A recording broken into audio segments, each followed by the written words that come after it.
y alumnos de la Escuela Católica Saint-Marie, la Comisión anuncia 143 millones más para el África subsahariana. 3 días después. Solo desde 2020 la Comisión Europea ha lanzado 7.000 millones de euros a países donde se asesinan cristianos. Nigeria ha recibido 1.000 millones, pero desde 2009 100.000 cristianos han sido asesinados. Siria ha recibido más de 1.000 millones, pero la población cristiana ha bajado de 1,5 millones a 300.000. Afganistán, Somalia, Yemen han recibido 3.000 millones de euros, mientras las comunidades cristianas viven en la clandestinidad, amenazadas con pena de muerte. Y qué decir también del Congo, donde pagamos 1.000 millones y cerramos acuerdos con Ruanda cuando las milicias islamistas vienen desde Ruanda, entran en el Congo para asesinar y a secuestrar. Pongamos un poquito de sentido común, no pedimos más. No es una cuestión de extrema derecha, es una cuestión de defender el sentido común, la justicia y la vida de cristianos en el mundo. A propósito, hace 2 días en España hubo un atentado yihadista contra 3 jóvenes en las calles de nuestro país y ningún medio europeo ha dicho nada. Bien, en fin, en Estados Unidos Ted Cruz propone declarar a Nigeria país de especial preocupación. ¿Qué le preocupa a la Comisión Europea? Gracias. Grazie onorevole. Non vedo l'onorevole Iachi. Prego, onorevole Guarda.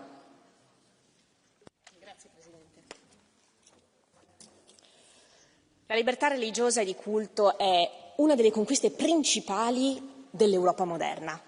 Nei secoli, ammettiamolo, siamo stati tutt'altro che esempio da seguire su questo tema, ma è proprio per questo che non possiamo ignorare oggi ciò che sta accadendo in Nigeria e in altre regioni del Medio Oriente. È inaccettabile che ad esseri umani vengano strappati diritti più basilari come la libertà religiosa, di coscienza, addirittura la vita. È per questo che noi qui in Europa non possiamo permetterci di guardare altrove. Ma non dobbiamo curarci che le vittime siano cristiane o musulmane o appartenenti a qualunque altra fede. Chi crede davvero nella libertà e chi crede nella carità sa che la dignità dell'uomo è universale. Difendere la libertà religiosa di tutti significa essere coerenti con il bene comune e i valori cristiani. E allora sì, l'Europa non può ignorare ciò che sta accadendo e deve agire come custode della libertà di tutti. Essere europei significa difendere gli oppressi, tutti, dai popoli africani a quelli delle Americhe, all'umanità palestinese anche. E solo così si potranno difendere il bene comune e pure i valori cristiani, non apparendo come sepolcri imbiancati. Matteo 27-29. Grazie onorevole. Prego onorevole Sell. Wir sprechen heute über die Verfolgung von Christen in Nigeria. Vor wenigen Tagen wurden 300 Schüler einer katholischen Schule entführt. Nigerianische Bischöfe sprechen mittlerweile von einem Genozid. Auch Donald Trump hat sich deutlich zur Christenverfolgung in Afrika geäußert. Die nigerianische Regierung müsse die Ermordung von Christen durch islamistische Terroristen stoppen. Ich finde es gut, dass die Christdemokraten dieses Thema auch hier diskutieren möchten. Was ich allerdings vermisse, ist eine deutliche Aussage zur Herkunft der Gewalt.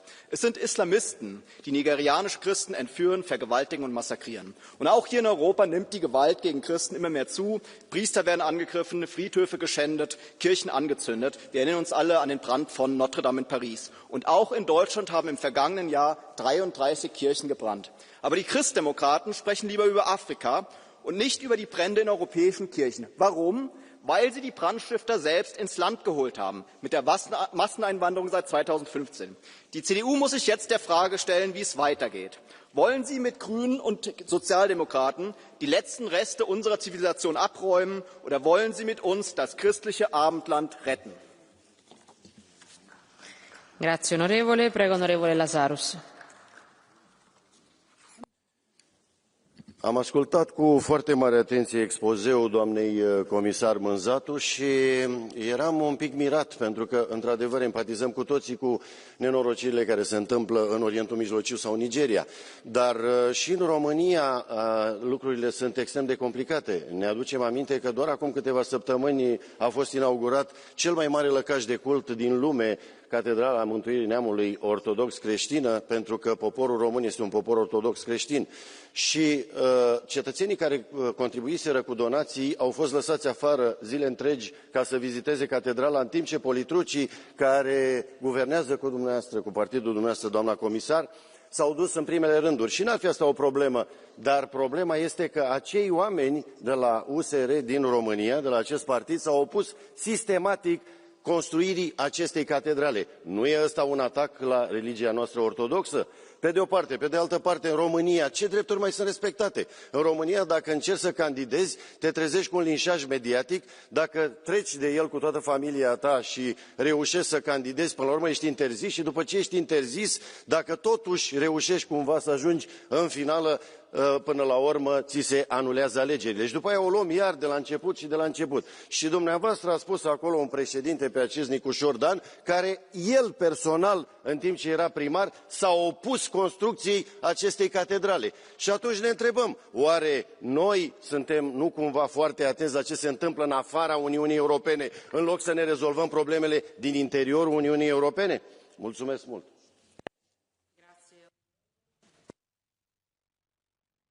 Grazie onorevole. Prego onorevole Memarakis. Prego.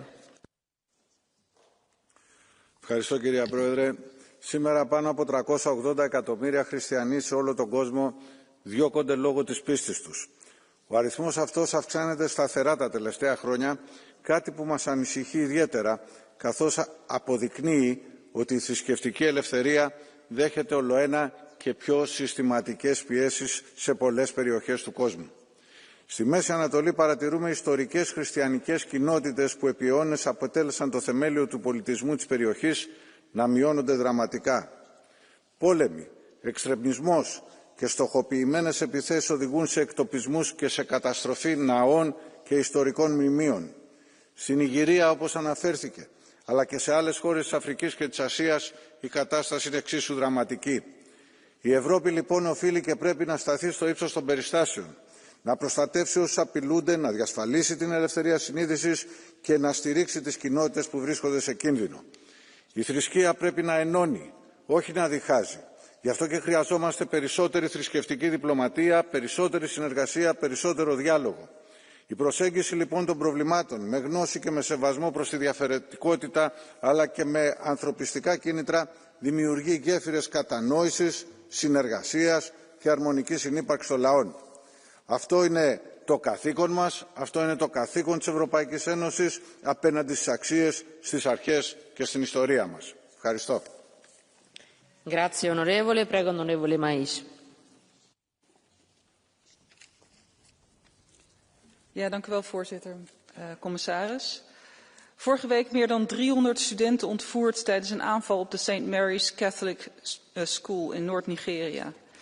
Op 20 augustus een aanval op een moskee en nabije huizen in Katsina. 50 doden en 60 mensen ontvoerd. Op 20 juni een aanslag op reizigers in Mangu in Plateau State. 12 doden. Ja, er is religieus geweld in Nigeria. Maar dit is slechts een kleine greep uit alle gewelddadige aanvallen.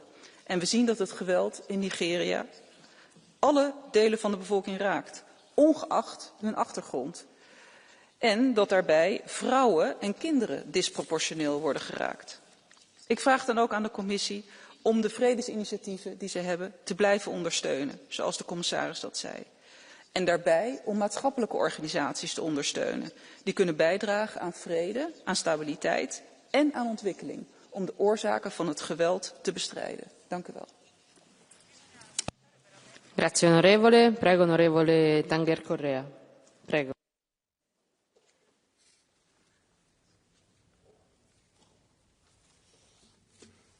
Grazie, Sra. Presidente, Sra. Comissária.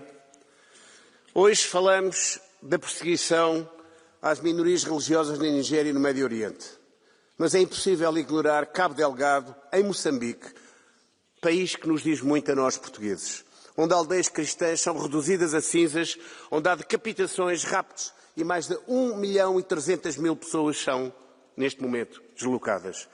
Recentemente, 30 cristãos, mais talvez, foram decapitados nessa região. Decapitados, meus caros colegas. E isto é, obviamente, um crime religioso e, como tal, deve ser encarado. Como é possível tanto silêncio numa comunicação social que ainda há pouco tempo só olhava para Gaza, com razão, certamente, mas não com tanta razão como relativamente a estes massacres que são, obviamente, objetos de ódio religioso.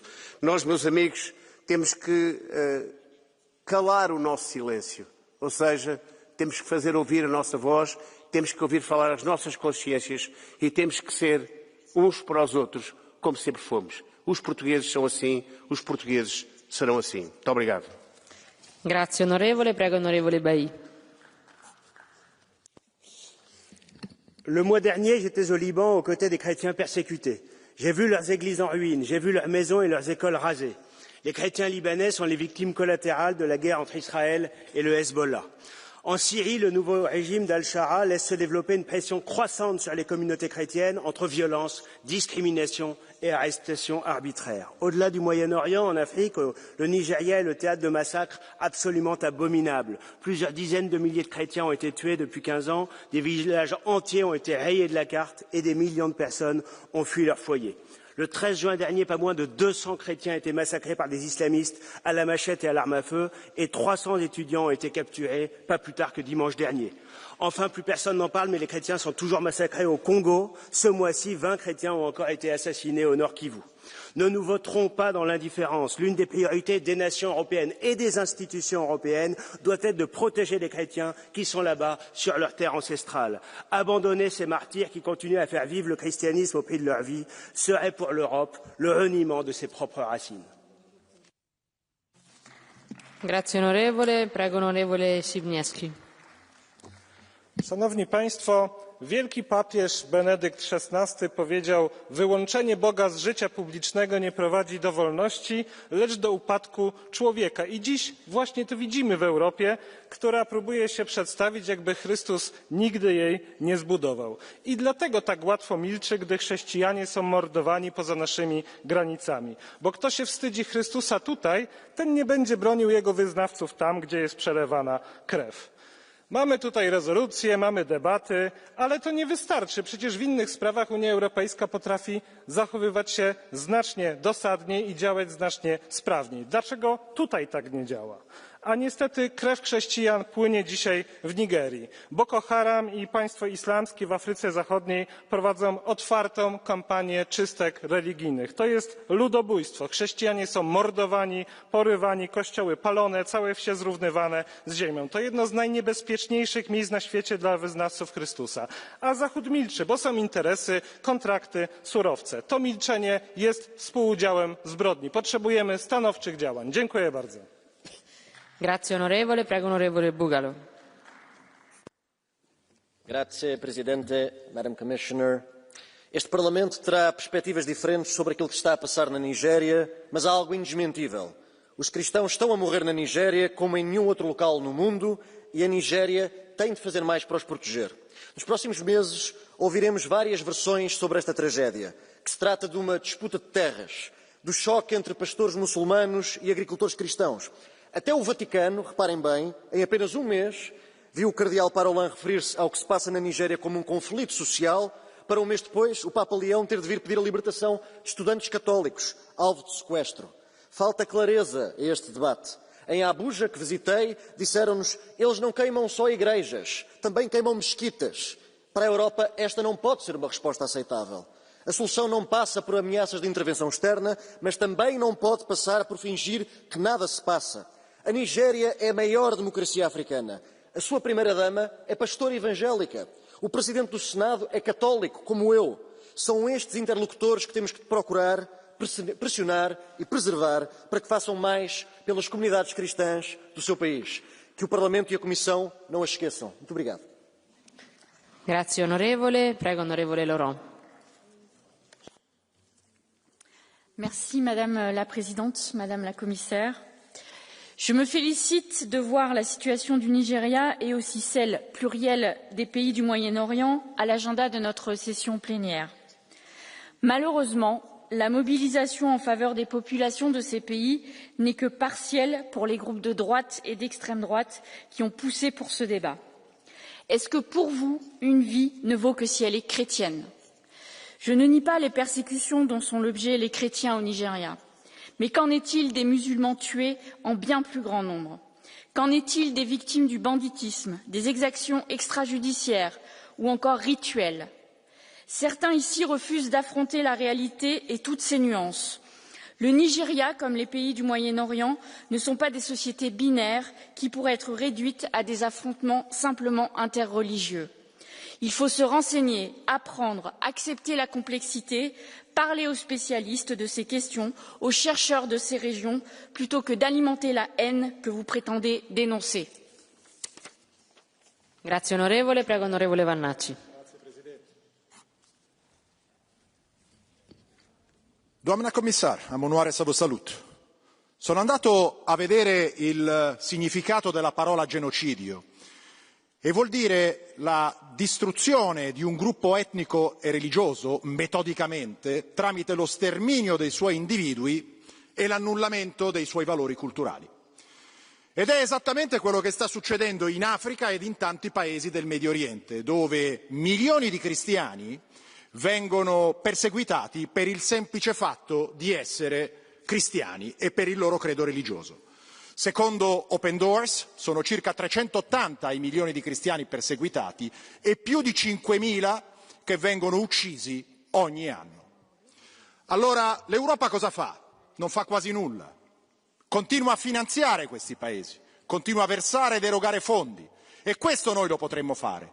Potremmo bloccare i fondi e condizionarli. Questi fondi devono andare solo a chi rispetta la libertà di culto, a chi rispetta i nostri valori e a chi rispetta le nostre identità. Non possiamo finanziare invece chi massacra i nostri fratelli e chi distrugge i nostri valori. Grazie onorevole, prego onorevole Ruijsen. Prego.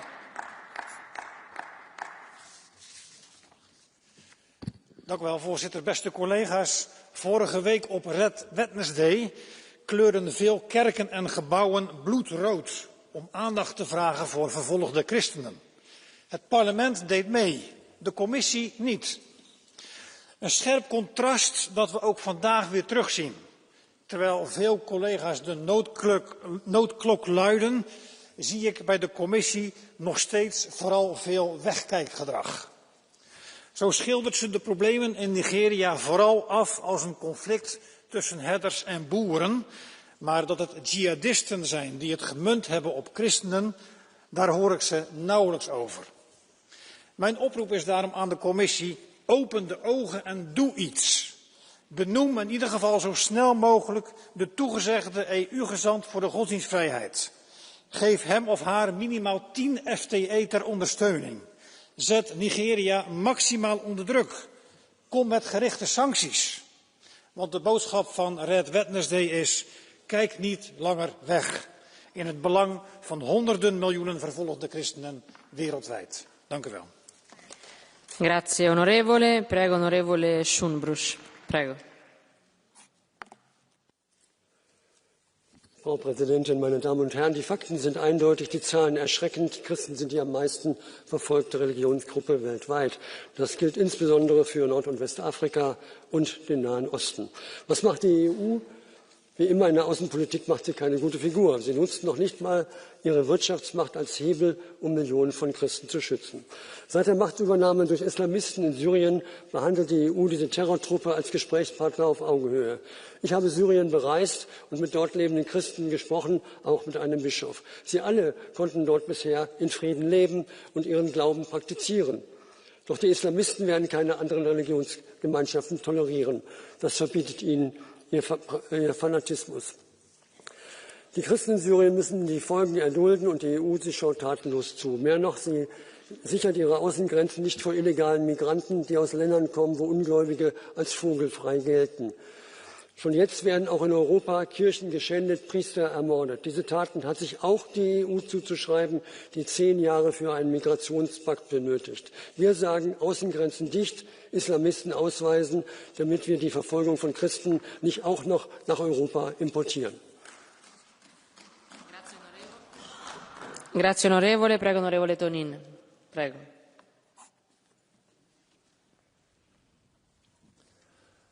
Drage kolegice in kolegi, kristijani so najbolj preganjena verska skupnost na svetu. Vprašanje pa je, če temu sledi tudi medijska in politična občutljivost na krivice, ki se dogajajo kristjanom po svetu. Zdi se, da ne. Kje so udarne medijske večerne novice o pobojih kristjanov? Kje so protesti pred institucijami? Ne nazadnje, kje so zahteve nevladnih organizacij, da se preganjanje kristjanov po svetu konča? Dobro, začnimo najprej pri sebi. Vprašajmo se, kaj je ta hiša storila doslej, da se preganjanje kristjanov konča. Še vedno smo gospodarsko najmočnejša, ena izmed najmočnejših skupnosti na svetu in uporabimo to moč, da ustavimo pobijanje kristjanov po svetu. In ne pozabimo, moderna Evropa je utemeljena na krščanskih vrednotah.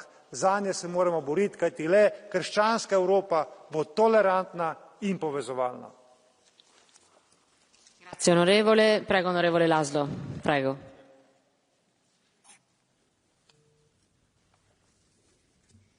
How much longer will the EU allow the persecution of Christians in Nigeria? Who will defend and support Christian communities if Europeans look away? The Hungarian government has launched a program to help persecuted Christians in the Middle East and in Africa more than 10 years ago. In Nigeria, our development projects amount to up to 4 million euros. We have delivered help to the communities on the ground. The Hungary Helps program has been very well received everywhere where it is present. As we speak, our colleague MEP György Hölvényi is on a similar mission in Syria. Communities on the ground are grateful, yet they are baffled by the fact that most Europeans are looking for excuses instead of speaking up for them and providing help. The new US administration is also finally calling on the Nigerian government to defend the Christian communities and uphold freedom of religion. They are conducting high-level talks for this purpose. It is high time for European leaders to do the same. Thank you very much. Grazie onorevole, prego onorevole Razza. Grazie Presidente, signora Commissario. Questo dibattito arriva tardi, ma per fortuna arriva. Arriva perché il tema della persecuzione e del genocidio dei cristiani nel mondo in quest'Aula, nei media, nel dibattito politico è non soltanto dimenticato, ma più opportunamente nascosto. E al di là degli esecutori, di chi annualmente perseguita milioni di cittadini solo perché aderenti e credenti in Cristo, quello che colpisce di più è il ritardo con cui noi, con un qualche imbarazzo, osserviamo questa realtà. E perché la osserviamo? Perché anche in questo emiciclo, se chiedessimo alla stragrande maggioranza di alcuni colleghi, soprattutto a quelli che siedono in quei banchi, se dire che nel cristianesimo c'è la radice profonda dell'Europa, sia un'affermazione che loro condividono, probabilmente direbbero di no. Così come è stato bocciato da un referendum 20 anni fa un progetto di Costituzione che diceva con chiarezza che le radici dell'Europa sono cristiane, giudaico-cristiane, ellenistico-romane e che non si può essere qualcosa se prima non si crede nelle radici profonde di ciò in cui si è. Allora probabilmente esistono gli esecutori, ma esistono anche quei mandanti indiretti di questa dimenticanza, che sono tutti quelli che negano che nel cristianesimo c'è la ragione profonda del nostro stare insieme come europei. Grazie. Grazie onorevole. Prego onorevole Pedro. Senhora Comissária, na Nigéria, comunidades vivem hoje sob a sombra da morte simplesmente por causa da sua fé ou por se recusarem a ajoelhar perante o extremismo. Aldeias atacadas, igrejas incendiadas e famílias forçadas a abandonar as suas casas, tudo isto num silêncio que o mundo já não pode tolerar. As notícias que nos chegam gelam a consciência do mundo. Este é um conflito alimentado por disputas entre comunidades que grupos terroristas transformaram em arma. E é aqui que a Europa tem de estar à altura, não da sua comunidade, mas da sua história. Porque este é o verdadeiro significado da perseguição religiosa. Um Estado organizado de terror, uma asfixia da liberdade e a violação mais profunda da dignidade humana. Recordando o apelo do Papa, há decisões urgentes que não podem ser adiadas. Este é um desses momentos. É isso que significa defender os nossos valores, que a fé de ninguém possa ser castigada, que nenhuma criança cristã ou de qualquer outra crença possa ser sacrificada à indiferença internacional. E é isto que significa estar à altura da Europa. Grazie onorevole. Prego onorevole Tolassi. Merci Madame la Présidente. Je m'adresse à vous avec indignation face au massacre des communautés chrétiennes au Moyen-Orient et au Nigeria. Mais en préambule, il faut nommer le coupable, le terrorisme, le fondamentalisme et l'idéologie islamiste. Je vais dénoncer avec force la duplicité de l'Union et de la Commission. Ici, à l'extrême gauche, le fondamentalisme trouve des relais. Ils sont notamment pour la contrainte du voile islamique porté par des fillettes de 6 ans.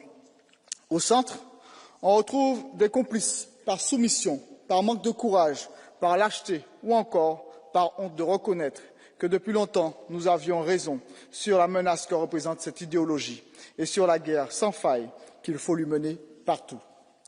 Guerre qui ne pourra être menée tant que la Commission se rend complice en finançant des ONG ou des pays liés à des régimes douteux et en fermant les yeux sur l'entrisme djihadiste en Europe, en aidant à l'agenda caché de ceux qui imposent le voile, le hijab, le niqab, le burkini et même la non-mixité entre les femmes et les hommes. Tout cela fait soi-disant pour ne pas froisser l'islamisme radical et pour aider à s'adapter. C'est ni plus ni moins qu'une naïveté coupable qui, si une réaction ferme n'est pas prise, conduira l'Europe à vivre tôt ou tard ce que vivent aujourd'hui les communautés chrétiennes du Moyen-Orient et du Nigeria. Merci. Grazie onorevole. Prego onorevole Storm.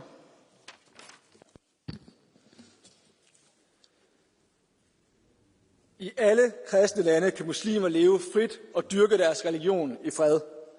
Men i mange muslimske lande bliver kristne undertrykt, forfulgt og myrdet alene på grund af deres religion. Og hvad gør vi her i Europa? Vi lukker stadig flere og flere mennesker ind ved lige netop den syge tankegang. En tankegang om, at kristne er mindre værd og skal udryddes.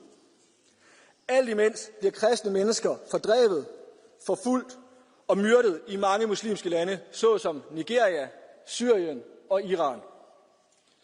Vi ser allerede flere steder i Europa, hvordan kristne er kommet i mindretal, og hvor den muslimske befolkning har overtaget kontrollen. Det er en katastrofe, og får vi ikke vendt den udvikling, så ender vi også som de forfulgte, her i vores eget hjem. Respekt for kristne værdier og mennesker er ikke til forhandling, og EU bør sætte hårdt ned over for lande, der ikke beskytter deres kristne borgere imod islams ondskab. Grazie onorevole. Prego onorevole López Istúriz. Prego. Gracias, señora presidenta. ¿Y dónde están hoy la extrema izquierda? Cuando se trata de hablar de los derechos de los presos de Hamás en las cárceles israelíes, aquí está lleno. Cuando se trata de hablar de las minorías indígenas en Indochina, está lleno. Pero cuando se trata de hablar de persecución, tortura y asesinatos de cristianos, vacío. ¿Es esta la responsabilidad de Europa? No es una cuestión ideológica, señoras y señores, sino de seres humanos que están siendo perseguidos y torturados. En Nigeria se está llevando una acción coordinada y premeditada contra personas, mujeres, niños, ancianos y personas vulnerables, simplemente por ser cristianos. Las aldeas son atacadas de noche, las iglesias son incendiadas, los niños son secuestrados. Boko Haram, el Estado Islámico en África Occidental y milicias armadas actúan con brutalidad extrema. Hoy los cristianos de Nigeria nos necesitan a todos, no solo a la derecha o la extrema derecha, sino a este Parlamento Europeo. Por eso no podemos hacer ideología de eso, señoras y señores. Ya está bien, vergüenza deberían tener algunos, que se les llena la boca con muchas cosas y no con lo que toca, que es el sufrimiento humano y la de los cristianos en Nigeria. Por favor, recapaciten y actuemos todos coordinadamente para acabar con esta barbarie que está ocurriendo en Nigeria. Muchísimas gracias. Grazie onorevole. Prego onorevole Nikolic. Prego. Pour des questions électoralistes, ça fait des mois qu'on entend l'extrême gauche de cet hémicycle parler à tort et à travers de génocide ou d'extermination à Gaza. Mais on ne les entend jamais soutenir le groupe le plus persécuté au monde, les chrétiens. Il y avait 4 millions de chrétiens en Turquie au début du XXe siècle, soit 20% de la population. Ils ne sont plus que 200 000 aujourd'hui, moins de 1%. Ils étaient 2 millions en Syrie avant 2011, ils ne sont plus que 300 000. Même en Europe, les chrétiens sont de plus en plus menacés. Il y avait 40% de chrétiens serbes au Kosovo en 1900, ils ne sont plus que 3% aujourd'hui. D'ailleurs, en Syrie et au Kosovo, l'UE soutient ceux qui les menacent. Et c'est désormais donc au Nigeria que les élèves catholiques sont enlevés et que des villages chrétiens entiers sont exterminés. Eux n'ont jamais eu droit aux grands slogans et à l'indignation de la gauche de cet hémicycle. À vrai dire, c'est l'Union européenne tout entière qui fait l'autruche et se mure dans le silence. Je rêve d'une Europe où nous n'aurions pas besoin d'un Donald Trump ou d'une Nicki Minaj qui s'est exprimée récemment pour enfin s'intéresser au sort tragique des chrétiens du Nigeria et du monde. Mais en voyant cet hémicycle vide, je comprends que je peux toujours rêver. Onorevole Teres, prego. Mulțumesc. Dragi colegi, sute de milioane de creștini din lume se confruntă cu persecuție și discriminare din cauza credinței lor. Creștinismul se întemeiază pe credința că omul este creat după chipul și asemănarea lui Dumnezeu și că, deși omul a căzut în păcat, atât de mult a iubit Dumnezeu lumea încât l-a trimis pe unicul său Fiu, Iisus Hristos, să moară pe cruce pentru ea. Această credință interioară s-a manifestat în exterior nu doar prin fapte liturgice și caritabile, ci și prin apărarea demnității umane și a drepturilor și libertăților fundamentale. Istoria arată că tiranii și extremiștii urăsc pe creștini nu doar pentru credința lor internă, ci pentru expresia publică a acestei credințe care eliberează comunitățile de frică și tiranie. În Nigeria, Orientul Mijlociu și alte regiuni, comunitățile creștine rămân printre cele mai persecutate, expuse epurării religioase. Europa are datoria să-i apere pe creștini nu doar din motive umanitare, ci și pentru că însăși fundația proiectului european se sprijină pe valorile creștine. Democrația își datorează existența creștinismului, spunea Robert Schuman. A sosit timpul ca UE să adopte o diplomație religioasă coerentă pentru a preveni radicalizarea, a combate intoleranța și a proteja comunitățile vulnerabile, inclusiv creștinii. Mulțumesc! Grazie onorevole, prego onorevole Mandel. Thank you very much, colleagues, ladies and gentlemen. First, for the vast majority of people on this planet, spirituality, religion is a major part of their identity. Only because in Western Europe it's only slowly increasing that we have this understanding. We must not forget to have that in mind and take that into account when we reach out to the world. Secondly, Islam and Islamism are two different things. Islam is a religion. Islamism is a terrible terrorist ideology, very harmful. And most harmed by Islamism is Islam itself, because it disappears as a religion from the public sphere if Islamism is too present. And Islamism is also the grounding for persecution of Christians in Nigeria and elsewhere, but mostly in Nigeria today. And we have to fight that by fighting Islamism and by keeping up religious freedom. I want to in particular commend the activities of our Vice President Antonella Sperna in that specific field of religious freedom. It's of utmost importance also in the very interest of Europe's core values. Grazie onorevole, prego onorevole Vistisen. For nylig var vi vidne til, at mere end 300 skolebørn, kristne, piger og drenge, blev kidnappet af islamiske terrorister. Vi ved, at i store dele af Nordafrika, i Mellemøsten og andre steder i verden, der er kristne den religiøse minoritet, som er allermest forfulgt. Og alligevel så bliver problemet mødt med stilhed. Stilhed her i salen, hvor mange af de socialister, venstrefløjspolitikere og liberale, der uge efter uge er gået på gaden for Palæstina, bliver væk fra debatten, når det handler om kristne minoriteter. Stilhed på regeringsniveau, hvor man alt for ofte tager hensyn til de sårede følelser hos golflandene eller andre, når man vil italesætte den vanvittige religiøse diskrimination, mord, voldtægt og andre forbrydelser, der begås mod kristne. Og det er nødt til at høre op. Europa må som et af de få kristne kontinenter, der er tilbage, stå sammen med de kristne minoriteter og hjælpe dem, beskytte dem, til en bedre tilværelse i lande, hvor de ofte har rødder, der går længere tilbage end islams hele eksistens. Grazie onorevole. Prego onorevole Jaki. Dziękuję Pani Przewodnicząca, Pani Komisarz. Jestem tutaj, aby upomnieć się o najbardziej prześladowaną religię na świecie, to znaczy o chrześcijan. I najlepiej to widać, ten skomplikowany proces, na przykładzie Nigerii. To znaczy tam, gdzie są chrześcijanie, to możecie zobaczyć. Jest wolność religijna, wolność polityczna, jest edukacja. Każdy może wybierać sobie, co chce. Natomiast tam, gdzie wchodzi ten islam, to możecie zobaczyć, proszę bardzo, to jest tak, zakazana edukacja zachodnia, prześladowane kobiety, mordowane dzieci. Wszędzie, gdzie oni się pojawiają, niszczona jest wolność w każdym wymiarze. I spójrzcie teraz na Europę, która zapomniała o swoich korzeniach. Wszędzie w tym budynku, gdziekolwiek wyjdziecie na ulicę, widzicie ślady chrześcijaństwa. Widzicie w architekturze, na ulicach, wejdziecie do pierwszej lepszej biblioteki, wszędzie widzicie ślady chrześcijaństwa. Nawet jeżeli spojrzycie na nazwy niektórych grup, które są w tym parlamencie, mimo że często już nie mają z tym nic wspólnego, mają chrześcijańskie nazwy. I my zamiast się o nich upomnieć, zamiast zastosować narzędzia, które mamy, na każdej sesji wspominamy o różowej ideologii, o zielonej ideologii, a zapominamy o naszych korzeniach, o chrześcijanach. Musi się to zmienić, bo to jest to, co stanowiło siłę Europy. Grazie onorevole. Prego onorevole Lexman. Grazie. Ďakujem za slovo.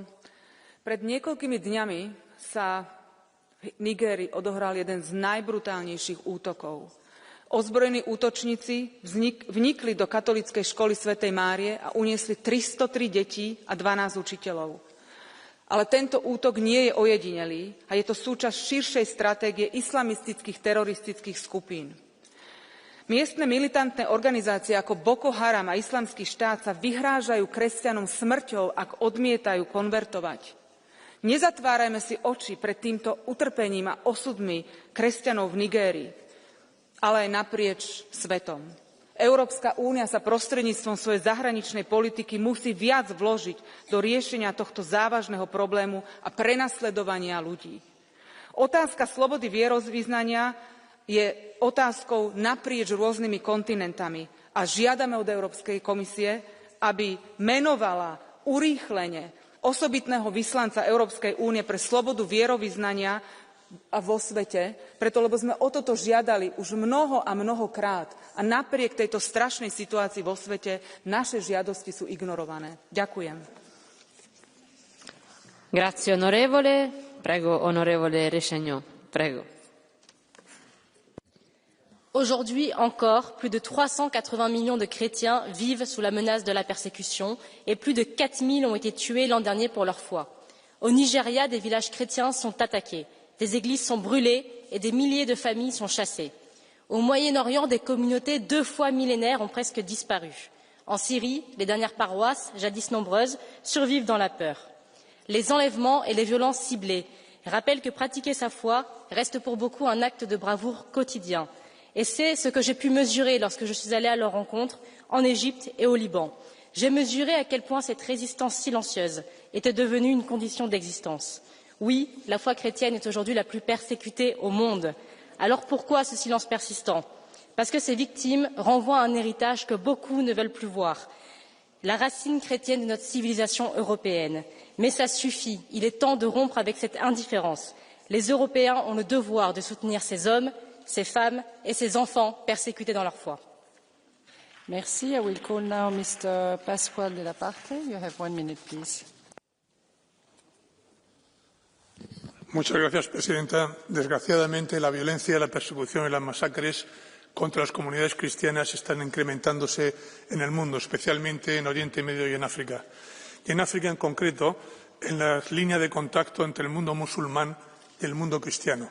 Si trazamos una línea desde la costa este de África hasta el oeste, es decir, desde Nigeria, pasando por Burkina Faso, por la República Democrática del Congo, por Somalia y por Mozambique, vemos que es ahí especialmente donde se producen esas masacres contra cristianos. En Nigeria, a manos de los yihadistas de Boko Haram, en Somalia, a manos de los yihadistas de Al-Shabaab, en la República Democrática del Congo, por los yihadistas de las fuerzas democráticas aliadas, todos ellos sucursales del Estado Islámico. ¿Y por qué? Pues porque en África el Estado Islámico y el radicalismo yihadista trata de evitar la expansión del cristianismo, claramente. Y estamos asistiendo a un auténtico genocidio. No los matan en Nigeria por pertenecer a una tribu u otra, no los matan por ser pastores nómadas o campesinos sedentarios, los matan por ser cristianos.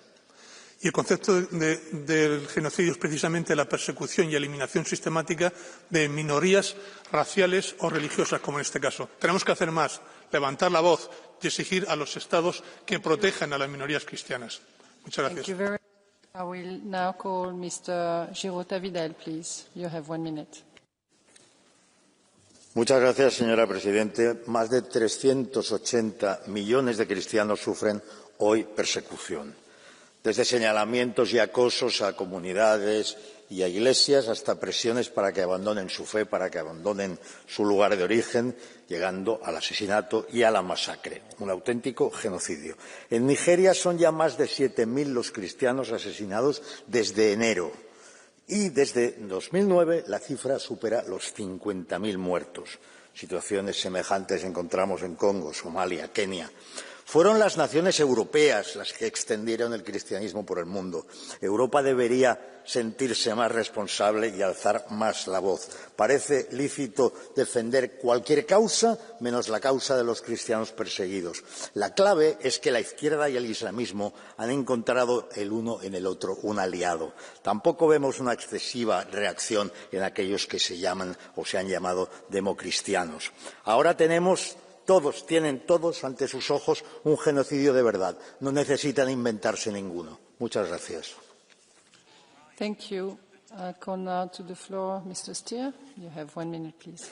Hvala predsjednice, kolegice i kolege. Danas govorimo o progonu kršćana u Nigeriji gdje je doista strašna situacija, kao i na Bliskom istoku gdje su i nastale prve kršćanske zajednice. I doista kršćani su najugroženija skupina na svijetu. Moramo govoriti o progonu kršćana i u Kini, i u Sjevernoj Koreji, ali da se ne bi mislilo da je to neki sukob civilizacija, govorimo o progonu kršćana i u nekim zemljama gdje su kršćani većina, kao što je na primjer slučaj u Nikaragvi.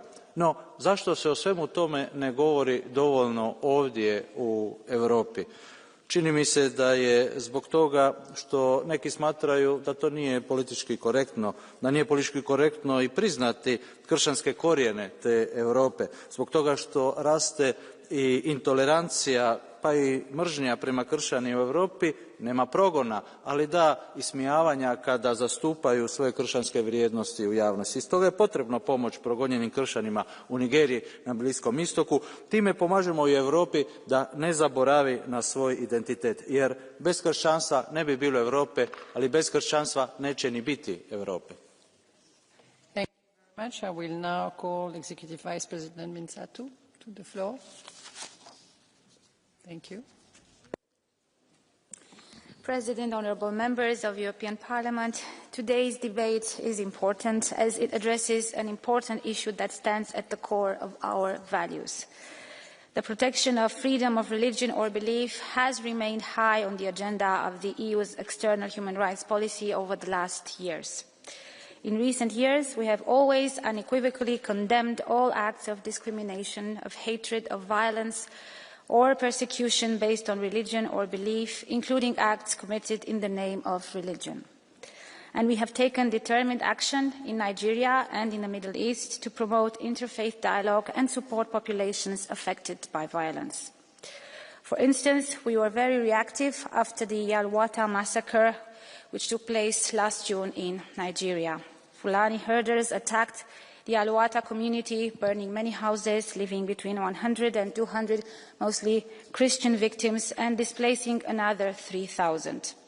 Our EU ambassador visited the victims a few days after the attack, together with the Federal Minister for Humanitarian Affairs and Poverty Reduction. We provided rapid support through eco-humanitarian assistance and our INPA-funded projects for social protection, for durable solutions for internally displaced persons. The EU delegation in Nigeria has been, for instance, partnering with the National Human Rights Commission and the National Peace Committee, and in the next few days, EU-funded events organized by these widely respected Nigerian institutions will take place in Abuja to discuss issues such as indigent or settler conflicts and how to address violence, how to prevent conflicts in northern Nigeria, including the Middle Belt. Nigeria remains a like-minded and fundamental partner of the European Union, suffering from spillover of insecurity from the Sahel, and we have to step up our support to help fighting targeted violence.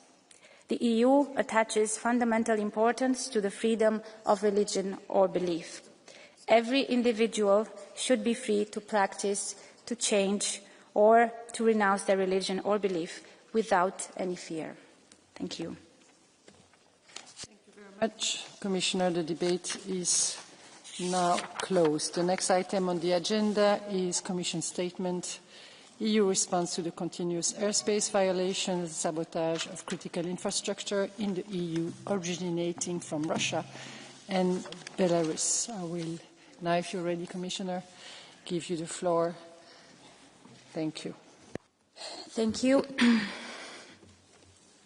Something new and dangerous is happening in our skies. In recent weeks, the airspace has been violated over Belgium, over the Netherlands, Poland, Romania, Denmark, Estonia, Germany, Lithuania, Latvia, and again Romania yesterday. These incidents are a pattern, not an accident. These incidents are elements of a hybrid warfare, a deliberate grey zone campaign targeting Europe. They are testing our resolve, probing our systems, and attempting to unsettle our citizens. They are designed to not be easily attributable. But we must not shy away from attribution. Investigations must continue, and when responsibility can be established, we should call it out. Hybrid actions thrive on ambiguity. Deterrence requires clarity. Our response must be collective and credible. Unity is our strongest asset. Air policing missions and shared situational awareness already demonstrate concrete solidarity across the Union, working hand in hand with NATO. But Europe must also deter. We cannot allow cheap drones to force costly reactions. We urgently need systems that are scalable, affordable, and fit for purpose. This is why the proposed European Defence Drone Initiative is central.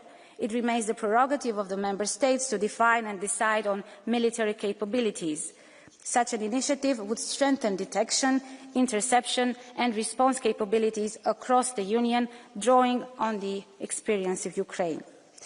Together with the Capability Coalition on Drones and Counter-Drones, as set up by Member States, the European Defence Drone Initiative could form a major strand of our collective response. Our approach must be unequivocally 360 degrees. Air, land, sea, cyber and information domains are all targeted in this grey zone campaign. Our response must cover all of them, from counter-drone systems to monitoring of critical infrastructure and enhanced situational awareness across the entire Union. This is an important element of the Readiness Roadmap 2030. The Commission is ready to mobilise its instruments, such as the European Defence Industrial Programme, in support of this priority. The SAFE instrument provides a 150 billion loans programme that supports Member States in urgent defence procurement, including on drones and counter-drones solutions. Furthermore, our actions supporting internal security, such as the Internal Border Management Fund and its calls specifically addressing the threat by drones, will provide funding towards building and enhancing Member States' capabilities, making it possible to address this whole-of-society threat, both from civil as well as military aspects. Cybersecurity measures and frameworks, such as the NIS2, the SARE, the Cyber Solidarity Act, can play a supporting role. Our priority is to strengthen Europe's real-time ability to detect, to deter and to respond to hybrid threats in the physical and in the digital domains. Thank you. Thank you very much, Vice President Minzato. I will now give the floor for the groups to Mrs. Juknevičienė, speaking for EPP. You have 1 minute and a half. Dear colleagues, The latest facts in Lithuania and Poland once again prove that we are being attacked with various instruments to cause chaos, fear, and scare us away from supporting Ukraine. Just as migrants were used in the past, cigarette smugglers are now being deployed for the same purpose. We know how border security operates in Belarus. Not even a mouse crosses the 5-kilometer border zone without the knowledge and approval of its border guards. It is obvious that Putin's proxy, Lukashenko, controls and directs these attacks. This activity is dangerous. It threatens Vilnius airport, forces flights to stop, creates financial losses, disrupts passengers, and endangers human lives. Today, meteorological balloons are used to transport cigarettes. Tomorrow, they could carry explosives. This must be stopped. Sanctions remain the only language the Belarusian regime understands, and they are urgently needed. EU measures must include sanctions on Belarusian aviation, limits on fertilizer exports, and a ban on providing legal audit and other professional services to Belarusian companies. Belarus is escalating tensions to draw Lithuania into political negotiations. It is resorting to blackmail, seizing trucks belonging to Lithuanian companies and refusing to release them. This is a cynical tactic to initiate hostile actions so the victim is pressured to negotiate. We must act. We must respond now. Thank you. I will now call Mr. Smiszek to the floor, speaking for SND. You have a minute and a half. Akty rosyjskiej dywersji przetaczają się przez całą Europę, w tym szczególnie przez mój kraj, Polskę. Drony nad lotniskami, ładunki wybuchowe, niszczenie infrastruktury kolejowej, ataki hakerskie, pożary na wielką skalę. Polski wicepremier i minister cyfryzacji Krzysztof Gawkowski szacuje, że w tym roku liczba ataków cybernetycznych, w tym na infrastrukturę krytyczną, sięgnie 100 000. Zbrodniczy reżim Putina z otwartą przyłbicą niszczy spokój naszej wspólnoty i budzi niszczące podziały. Poza bezpośrednimi atakami Kremla, jak zawsze Kreml sięga po bezmyślnych, pożytecznych idiotów. Grzegorz Braun, Polska Konfederacja, a nawet Prawo i Sprawiedliwość, tak antyrosyjskie przecież jeszcze do niedawna, posługują się hasłami wyciągniętymi jak z moskiewskich podręczników. Naczelna polskojęzyczna polityczna propagandystka Ewa Zajączkowska-Hernik, posłanka tej Izby, powiedziała ostatnio, że Ukraińcy to pomocny dla Rosjan naród w przeprowadzaniu w Europie ataków dywersji. To jest idealny przykład infiltracji umysłów europejskiej skrajnej prawicy. Z ofiary zrobić kata, a sprawcę wybielić. Szczuć na ofiary, posługując się jednostkowymi przypadkami. Grzegorz Braun w swojej obrzydliwej, antysemickiej i rasistowskiej nagonce niczym przecież nie różni się od Marii Zacharowej, rzeczniczki rosyjskiego Ministerstwa Spraw Zagranicznych. Dywersja ma to do siebie, że to zleceniodawca chce mieć czyste ręce. Znajduje pożytecznych idiotów, którzy za parę groszy lub polityczny splendor zaczną powtarzać jego propagandę na swoim terenie. Dlatego potrzebujemy konkretnych narzędzi do wykrywania i eliminowania prorosyjskiej propagandy, w tym na platformach cyfrowych. Potrzebujemy jeszcze więcej europejskiej współpracy policyjnej. Dziękuję bardzo. Thank you very much. I will remind the colleagues to respect other colleagues even if in strong disagreement. Mrs. Brilka, you have 1 minute speaking for Patriots. Dziękuję Pani Przewodnicząca, Pani Komisarz. Mój kraj Polska od wielu lat jest obiektem ataków hybrydowych i aktów dywersji. Zaczęło się już w 2021 roku, kiedy Łukaszenka wysłał na zieloną granicę hordy nielegalnych imigrantów. I także z tej Izby dochodziły do nas głosy odbierające nam prawo do obrony własnych, ale przecież także unijnych granic. Cieszy nas to, że dzisiaj wielu z Państwa otrzeźwiało.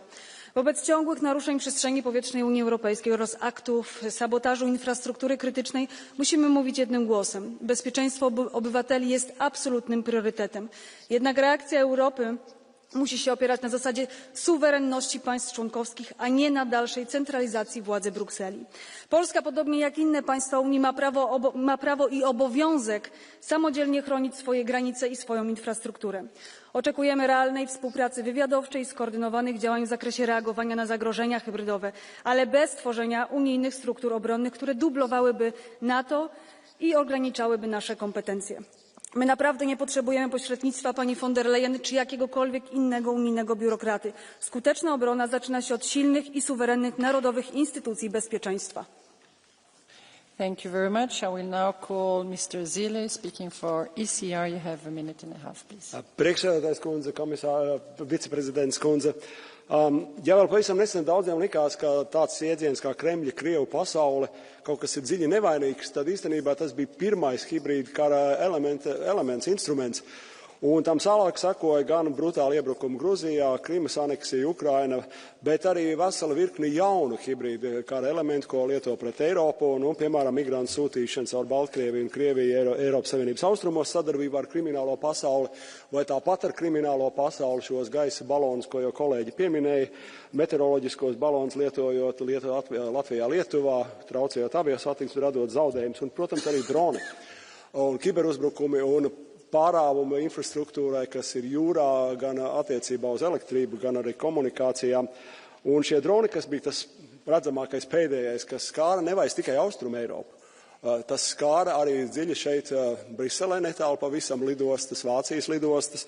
Tas skāra arī, protams, Kopenhāgenu. Un tas sej bažas Eiropas pilsoņiem par viņu valdību lemtspēju, militāro noturību un rada atbilstošu reakciju vēlēšanās.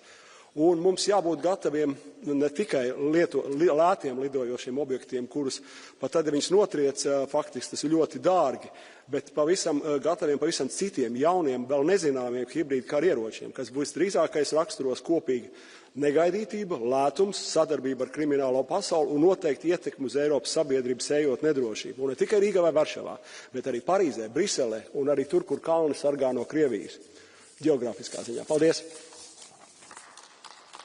Thank you very much. I will now call Mr. Ostrovicius for Renew. You have 1 minute. Pone pirmininkė, pone komisarė, gerbiami kolegos. Mano tėvynė, Lietuva, gyvena pastovaus hibridinio karo sąlygomis. Kiekvieną dieną patiriame vienokius ar kitokius Baltarusijos ir Rusijos destabilizuojančius veiksmus. Autoritariniai režimai veikia prieš mus sistemingai. Jau kelis mėnesius iš eilės Baltarusijos režimas leidžia meteorologinius balionus, trikdančius Vilniaus ir kitų oro uostų erdvę. Nors balionai šiuo metu gabena tik kontrabandą, jų tikslas kitoks – sukurti saugumo ir ekonominių problemų Lietuvai, kelti nerimą visuomenėje ir nepasitikėjimą valdžios institucijom. Lukašenkos iššūkis ES privalo sulaukti tvirto, koordinuoto ir nuo tolimesnių atakų atgrasančio atsako. Pavojingi sabotažo veiksmai ir saugumo rizikos tęsis, jei ES ir toliau dels ir nesugebės adekvačiai reaguoti, priversdama Baltarusiją ir ją remiančią Rusiją nutraukti hibridinės atakas. Ačiū. Thank you. I will now call Mr. Sinkevicius, speaking for the Greens. Gerbiami kolegos, gerbiama komisarė, mes turime pripažinti, kad gyvename laikotarpiu, kai riba tarp taikos ir karo yra ištrinta. Mes galime tai vadinti hibridiniu karu, provokacijomis, bet jos vyksta nuolat ir kelis metus. Vos tik Belgija pradeda svarstyti, ką daryti su užšaldytais Rusijos rezervais, tuoj pat dronai kyla virš Briuselio. Nuolatinės hibridinės atakos prieš Lietuvą, Lenkiją, Latviją, oro erdvės pažeidimai Švedijoje, nei viena iš šalių narių nėra saugi. Bet ko labiausiai trūksta, tai mūsų ryžtingo atsako. Mes vis dar diskutuojame, ką daryti su užšaldytais Rusijos rezervais. Mes vis dar perkame naftą ir dujas iš Rusijos, taip finansuodami tas pačias hibridinės atakas ir įsitraukimą į mūsų rinkimus, taip pažeidžiant demokratijos principus, kuriuos mes čia pat šituose namuose ir giname. galų gale šešėlinio laivyno laivai.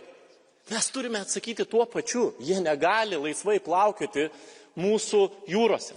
Kol nebus ryžtingo atsako į Rusijos ir Baltarusijos veiksmus, tol jie toliau juoksis ir hibridinėmis atakomis gąsdins mus ir mūsų piliečius. Thank you. I now call to take the floor Mrs. Gedin from the left. You have 1 minute and a half. Samtidigt som Ryssland fortsätter sitt olagliga krig i Ukraina så trappar man upp hoten mot andra länder, inte minst i Norden och i Baltikum. I svenska Östersjöstaden Kalmar så drabbas ambulanser dagligen av störningar i sina GPS-system. Kartbilder fryser, positioner visas fel och ibland ser det till och med ut som att ambulanserna kör ute i havet. Med stor sannolikhet så rör det sig här om störningar från ryskt territorium. Det här handlar om vanliga människor som hamnar i livsfara till följd av Rysslands och Belarus hybridkrigföring. Låt mig vara tydlig. Ryssland under Putin är en skurkstat. Belarus under Lukasjenko är en skurkstat.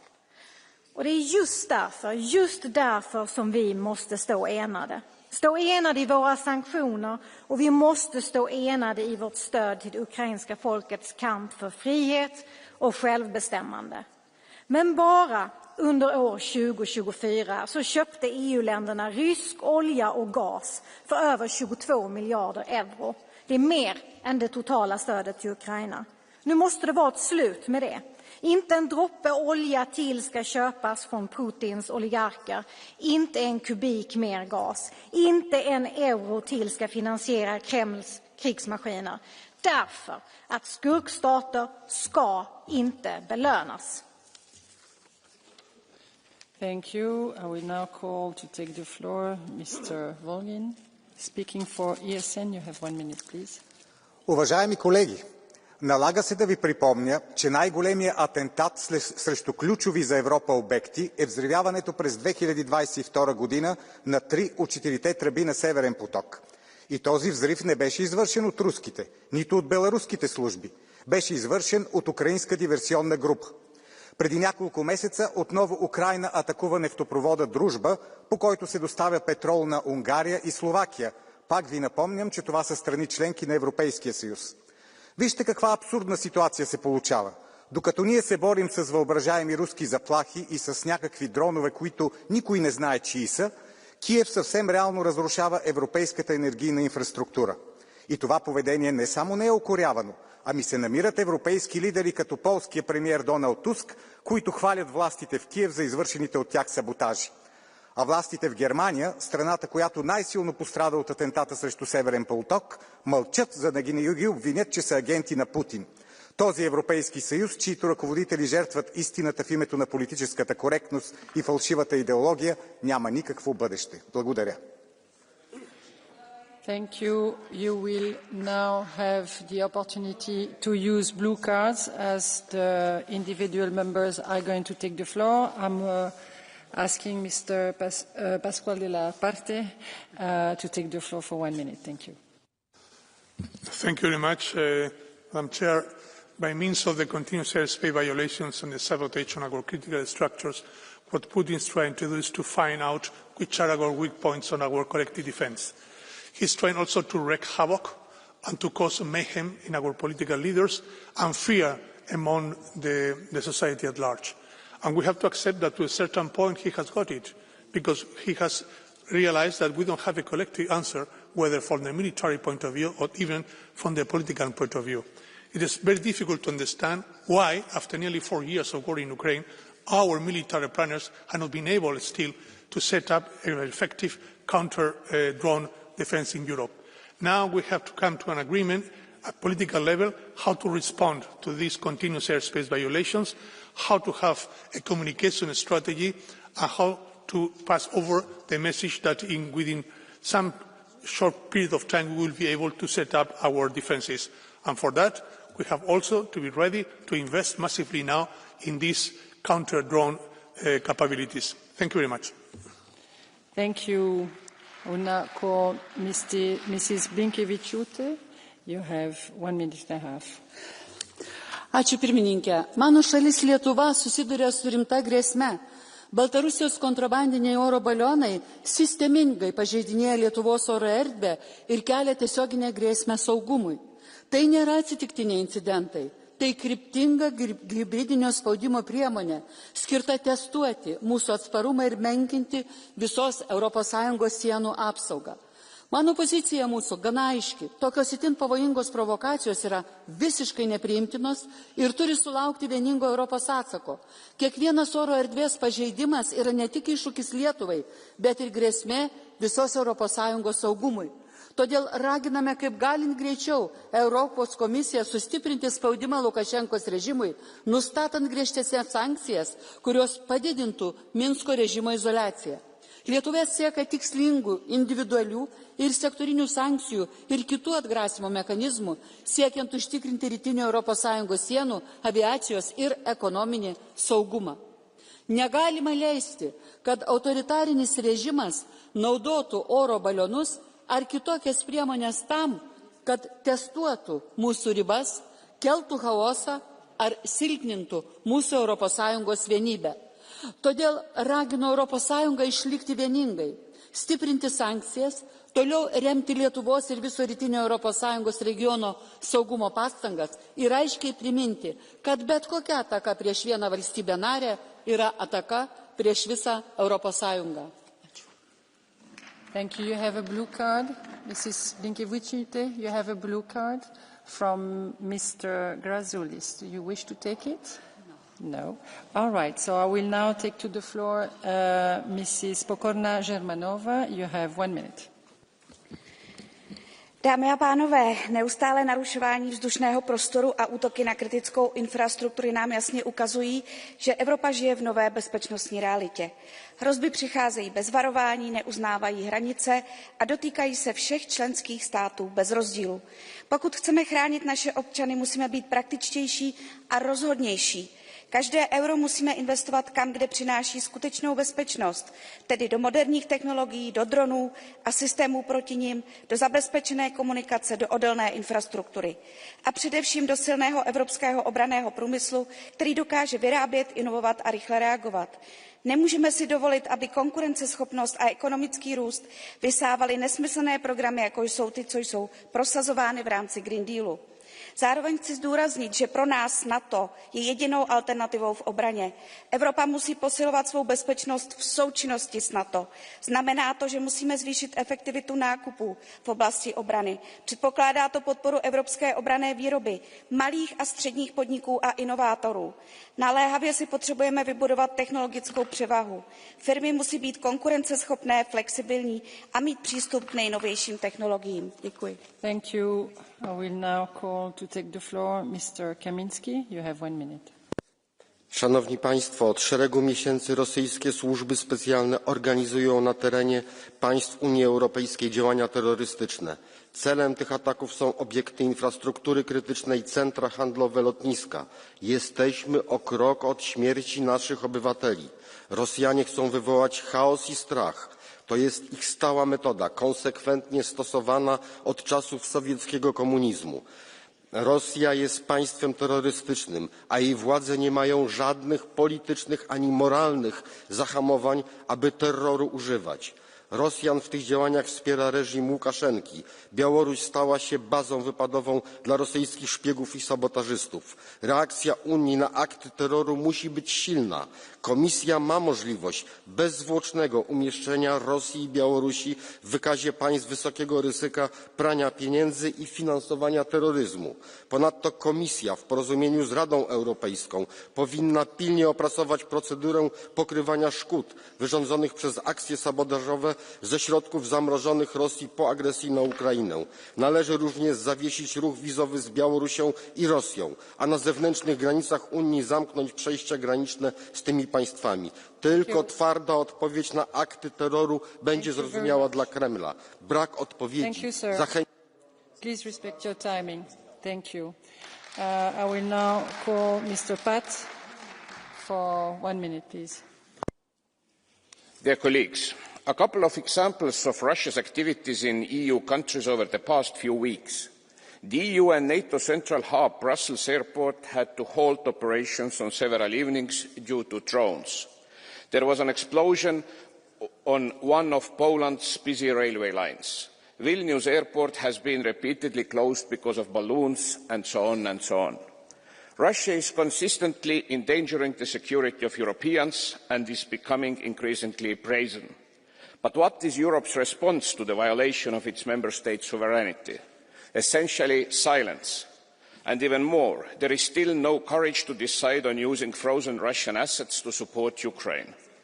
The only message this endless hesitation sends to Russia is that it can push even further in its hostility towards Europe. It is time to put an end to this. EU leaders must find the courage to make decisions, from the use of frozen Russian assets to giving a clear response to the harassment of Brussels and other European airports and attacks Poland's railway. Thank you. Thank you. Mr. Lagodinsky, you have 1 minute. Thank you. Liebe Kolleginnen, liebe Kollegen, Europa wird nicht irgendwann angegriffen. Die Angriffe finden jetzt statt. Wir sehen sie, wir lesen über sie, wir sind betroffen. Und ganz ehrlich, bisher haben wir keine überzeugende Antwort gefunden auf diese Angriffe. Weder technisch noch strategisch. Eine Drohnenwand, ja, irgendwann, 2030 oder so. Irgendwann? Nein, irgendwann ist keine Lösung. Wir müssen jetzt handeln. Dafür 3 Vorschläge. Erstens, wir müssen von Ukrainerinnen und Ukrainern lernen. Kein Land in Europa hat unter größtem Druck mehr Drohnen abgeschossen als Ukraine. Deshalb muss Ukraine schon jetzt bereits in künftige europäische Verteidigungskooperation integriert werden. Und das haben wir mit European Defence Fund oder auch EDIP geschafft. Das sind die ersten Schritte. Die anderen müssen folgen. Zweitens, wir müssen den Schutz kritischer Infrastruktur prioritär behandeln. Deutschland kommt da eine ganz große Verantwortung zu als einer industriellen Nation Europas. Und drittens, wir müssen an unserer Haltung arbeiten. Es muss klar sein, die Angriffe, die finden schon jetzt statt. Thank you. Mr. Panayotou, you have 1 minute, please. The EU is falling again to hypocrisy and double standards. I agree with all of you that it's a very serious issue that Russia violated the airspace of the EU around 40 times this year. But I'm shocked that none of you is pointing out that Turkey did the exact same thing against my country Cyprus more than 1,000 times only in 2024. Greece and Cyprus suffer these airspace violations by Turkey every single week, but this is not what we are debating about in the European Parliament today. Instead, we are putting our focus on the violation of our airspace by Russia, while we stay silent about the same actions made by Turkey. So, to start fixing these double standards of the EU, I propose to you that the next plenary session in the European Parliament will have a debate about Turkey's violation of airspace. I hope I have all of you your support. I love you all. I will now call to take the floor. Meneer Waterbeke, u heeft 1 minuut. Dank u. Dank u wel, voorzitter. Collega's, de afgelopen maanden konden we geen krant open doen zonder nieuwe hybride aanvallen door Rusland via drones te moeten lezen. Ook België is daar niet van gespaard gebleven. En het zijn allemaal geen alleenstaande incidenten. Het is een strategisch patroon dat onze veiligheid, onze economie en onze democratie rechtstreeks probeert te viseren. En de realiteit is eenvoudig. Er is geen enkele lidstaat die dit alleen aan kan. Een drone die vandaag via een netwerk in Tallinn test, die kan morgen onze havens in Zeebrugge of in Antwerpen raken. Hybride dreigingen die stoppen niet aan de grenzen. En dus onze reactie die kan ook niet stoppen aan de grenzen. Een gezamenlijke Europese aanpak is cruciaal om eensgezind een antwoord te kunnen bieden aan de agressie uit het Kremlin. Gemeenschappelijke monitoring, gedeelde informatie en een Europees gelaagd detectie- en afweersysteem, zoals reeds voorgesteld door de Commissie, moeten daarvoor de basis vormen. Want na het testen en het pesten volgen ongetwijfeld nog verdere stappen als we niet ingrijpen. De lidstaten en de Commissie moeten nu de handen in elkaar slaan om een halt toe te roepen aan deze hybride aanvallen. Laat ons daar werk van maken. Dank u wel. Thank you. I'm asking to come take the floor, Mr. Mixer. You have 1 minute and a half. President, dear colleagues, the escalating violations of our airspace and confirmed acts of critical infrastructure sabotage by Russia and Belarus are not to be taken lightly. They are deliberate acts of hybrid war, a grey zone campaign designed to test our resolve and create fear among our citizens. Our response must be united and resolute. When it comes to incursions by manned military aircraft, this is not hybrid. Fortunately, we have robust protocols and NATO capabilities in place. We don't need to reinvent the wheel. However, our response must be fully proportional and fully coordinated, but firm, including by kinetic means if necessary. Second, the threat from drones and physical sabotage is intensifying. We condemn these criminal acts, obviously, but condemnations are not sufficient. The attack on Polish rail line was an attack against our security, but also against our logistical support to Ukraine. To defeat these usually low-cost but often high-impact threats, more cooperation is needed. We must move urgently from defensive management to proactive deterrence, including by developing the drone wall by 2027. Finally, Russia and its cronies are doing all of this to intimidate our populations and to distract us from standing with Ukraine. The targeting of aid corridors and attempts to sow anti-Ukrainian sentiment are explicit goals of this hybrid war. We must not be distracted. Instead, we must increase our support to Ukraine and ensure that it prevails, because our collective security is inextricably linked to hers. Thank you. Thank you. Mrs. Teodorescu, you have 1 minute, please. În România, ministrul apărării a anunțat mândru acum 2 zile că în curând vom deveni a doua putere militară din flancul estic.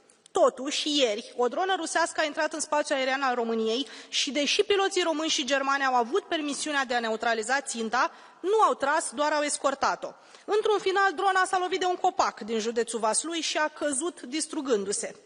Slavă Domnului că mai avem copaci să ne apere. Adevărul este că nu suntem pregătiți să facem față unui atac serios. Nu avem arme, nu avem armată și niciun ministru al apărării competent. Pentru cetățeni, toate discuțiile de la Bruxelles despre SAFE, EDIP, Rearm Europe sunt vorbe goale. Săptămâna trecută, un întreg sat din delta Dunării a fost evacuat din cauza pericolului de explozie al unui vas lovit de drone rusești. Singurele forme de apărare pe care le știm astăzi sunt așadar evacuarea satelor și escortarea dronelor în siguranță înapoi peste granițe. Râd rușii de noi de se prăpădesc. Până nu se va întări realmente flancul estic al UE cu sisteme antidrone de ultimă generație, cetățenii UE nu vor fi protejați. Poate nu ar strica să folosim o parte din banii pe care îi dăm Ucrainei pentru a întări apărarea din țările UE aflate la granița războiului, cum ar fi România, Polonia, Ungaria sau Slovacia. Thank you. Mr. Kubosku, please. You have 1 minute. Pani Przewodnicząca, Pani Komisarz, to co wydarzyło się ostatnio na polskich torach to kolejny akt rosyjskiego sabotażu, ale to też w czystej formie zamach terrorystyczny. Ile jeszcze takich dowodów potrzebujemy w Europie, żeby przejrzeć na oczy? Czy naprawdę musi polać się krew, byśmy zrozumieli, że Putin i Łukaszenka nie mają żadnych hamulców? Na szczęście niemal cudem nikt w Polsce nie zginął. Nie możemy jednak na to bezczynnie patrzeć. Choć Rosja nie wytacza przeciw nam czołgów, to innymi środkami osiąga ten sam cel. Skutecznie dzieli Polaków między sobą, dzieli Polaków i Ukraińców. Zastrasza nas, a jednocześnie zmniejsza naszą europejską wrażliwość na to, co codziennie dzieje się w Ukrainie. Wschodnia flanka, mój kraj, Polska, każdego dnia mierzy się z niezliczonymi cyberatakami. Nadlatują drony, podpalane są nieruchomości, odcina się od sieci nasze szpitale. Teraz zobaczyliśmy kolejną odsłonę tej samej agresji.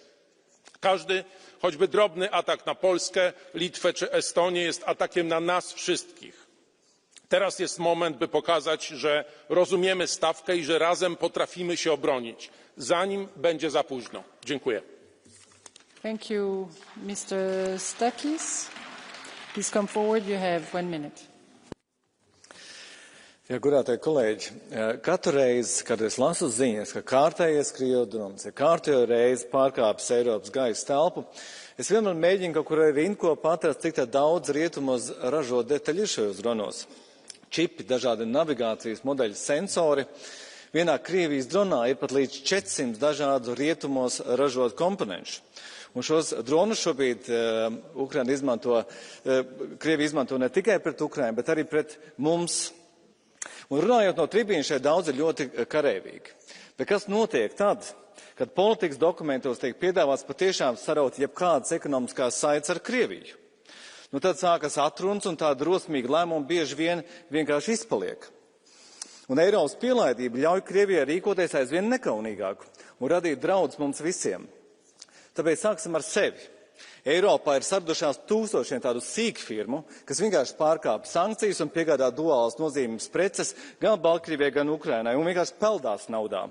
Tā kā ir pēdējais laiks nesaudzīgi vērsties arī pret tām.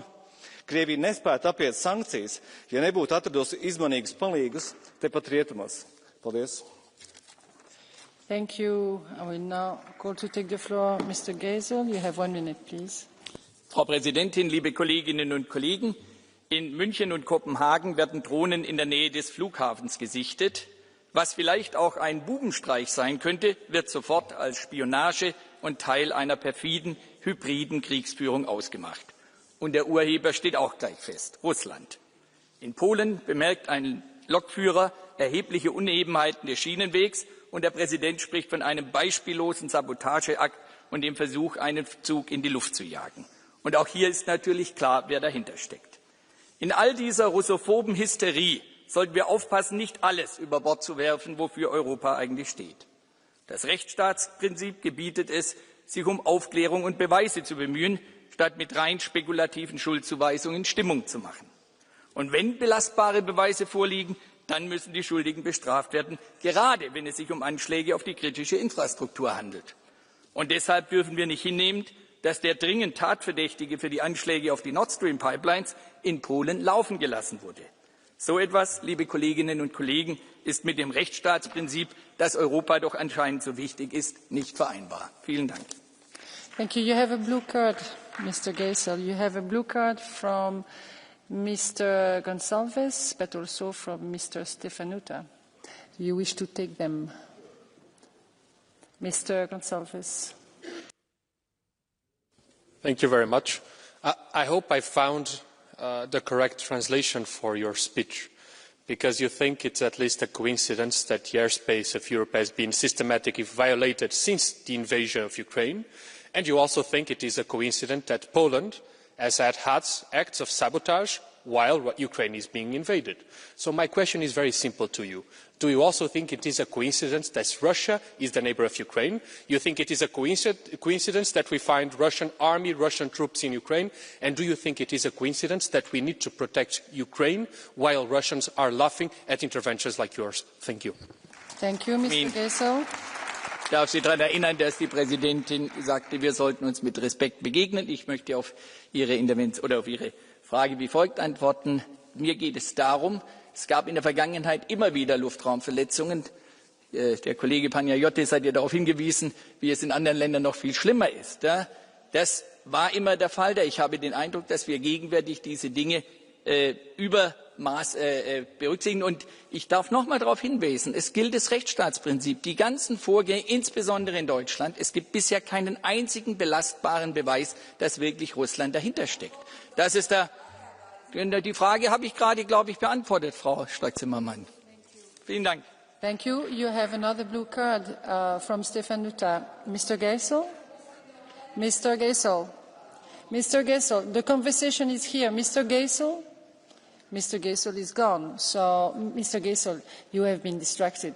You had another blue card from Mr. Stefanuta, so you have another opportunity to express your point of view, if you wish. All right, Mr. Stefanuta, please, you have the floor. Herr Geisel, ich komme aus Rumänien. Wir hatten Drohnen gestern Abend im Land und ich kann Ihnen sicher sagen, dass sie aus Russland kamen. Wie viele Beweise brauchen Sie noch? War 2004 ein Beweis, 2014 ein Beweis mit Krim, war der Mordanschlag an Nemzow, an Politkovskaya, an Nawalny. Sind diese keine Beweise für Sie? Was braucht Putin zu machen, um Sie zu überzeugen? Mr. Geisel, it's your time. Die von Ihnen genannten Vorgänge sind uns sicherlich kein Beweis für die Urheberschaft etwa der Drohnenvorfälle in München und Kopenhagen. Ich glaube, dass Putin ein gefährlicher Mann ist, brauchen wir doch nicht drüber reden. Es geht darum, ob das Rechtsstaatsprinzip gewahrt wird, und dafür gibt es überhaupt keine Beweise. Ich wundere mich ehrlich gesagt auch darüber, dass in Deutschland, wenn offenbar eine so große Gefahr ausgeht, diese Drohnen nicht einfach abgeschossen werden. Da gibt es offenbar Riesenkompetenzgerangel in Deutschland. Dann könnte man sehr, sehr schnell herauskriegen, wer die Drohnen eigentlich gesendet hat. Ob es möglicherweise wirklich ein Bubenstreich war oder ob es wirklich Teil einer hybriden Kriegsführung ist. Vielen Dank. Thank you. I will now call to take the floor Mr. Jonski. You have 1 minute. Bardzo dziękuję, Pani Przewodnicząca. Jak przestrzegał wybitny polski dowódca wojskowy Władysław Sikorski, tylko silni mogą być wolni.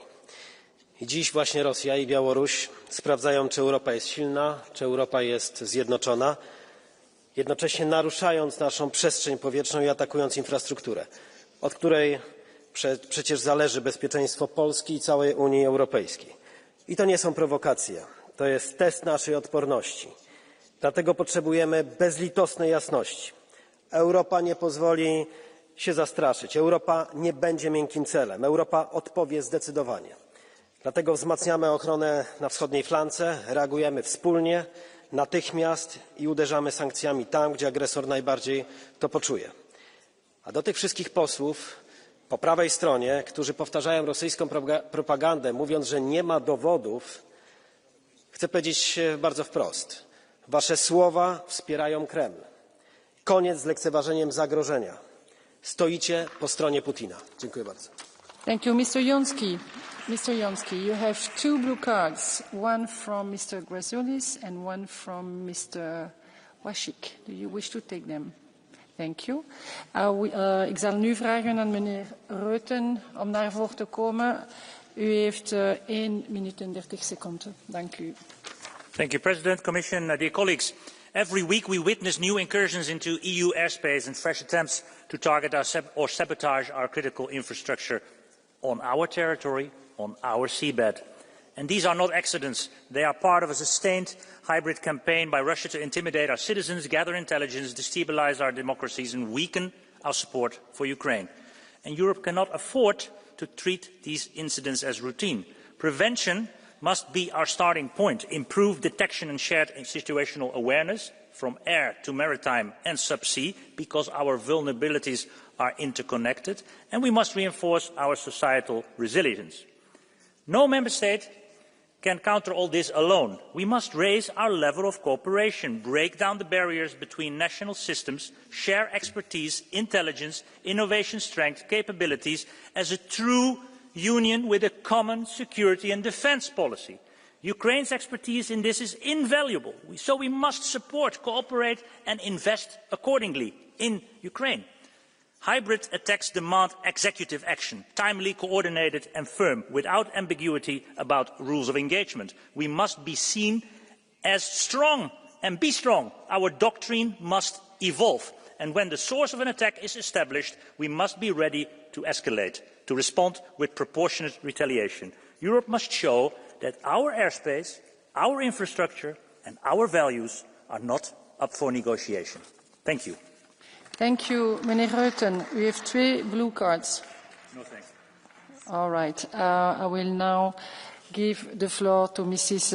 Vresinova. You have 1 minute. Thank you. Thank you very much. Nad našimi letišti i jadernými elektrárnami křižují tajemné drony. Vybuchují železnice, balíkové bomby i muniční sklady. Přímé či nepřímé stopy vedou do Ruska a Běloruska.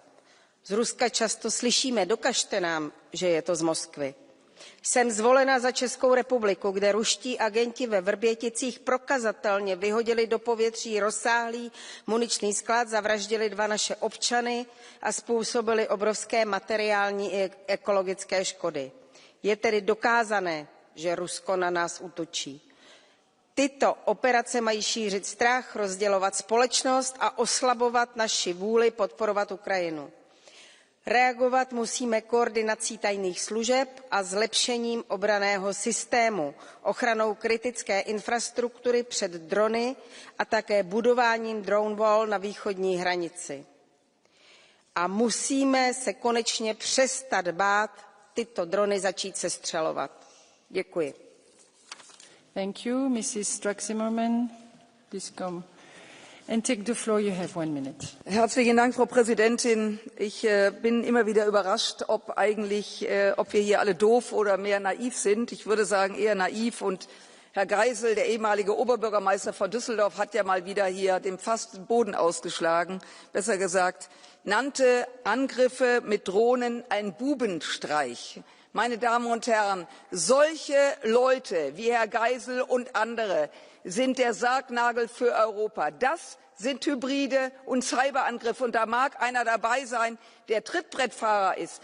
Aber Russland macht Folgendes. Sie sind militärisch in der Ukraine eben nicht so erfolgreich, wie sie sein wollen. Also lenken sie ab mit Cyberangriffen, mit hybriden Angriffen, um unsere Gesellschaft auseinanderzutreiben. Angst, sie verbreiten Angst und die Menschen haben Angst. Und es ist bezeichnend, wenn man Drohnen losschickt und die Lampen anmacht, damit sie auch jeder sieht. Normalerweise nutzt man Drohnen, damit sie unterm Radar fliegen. Das ist alles dazu da, um uns zu verängstigen. Und deswegen gehört zur Wahrheit dazu, wir müssen zusammenarbeiten und uns wehren und diesen Leuten, die hier so einen Quatsch erzählen, mal zu zeigen, was Sache ist. Mrs. Strack-Zimmermann, you have a blue card from Mr. Geisel. From Mr. Geisel, you have a blue card. Do you wish to take it? 771. Thomas Geisel.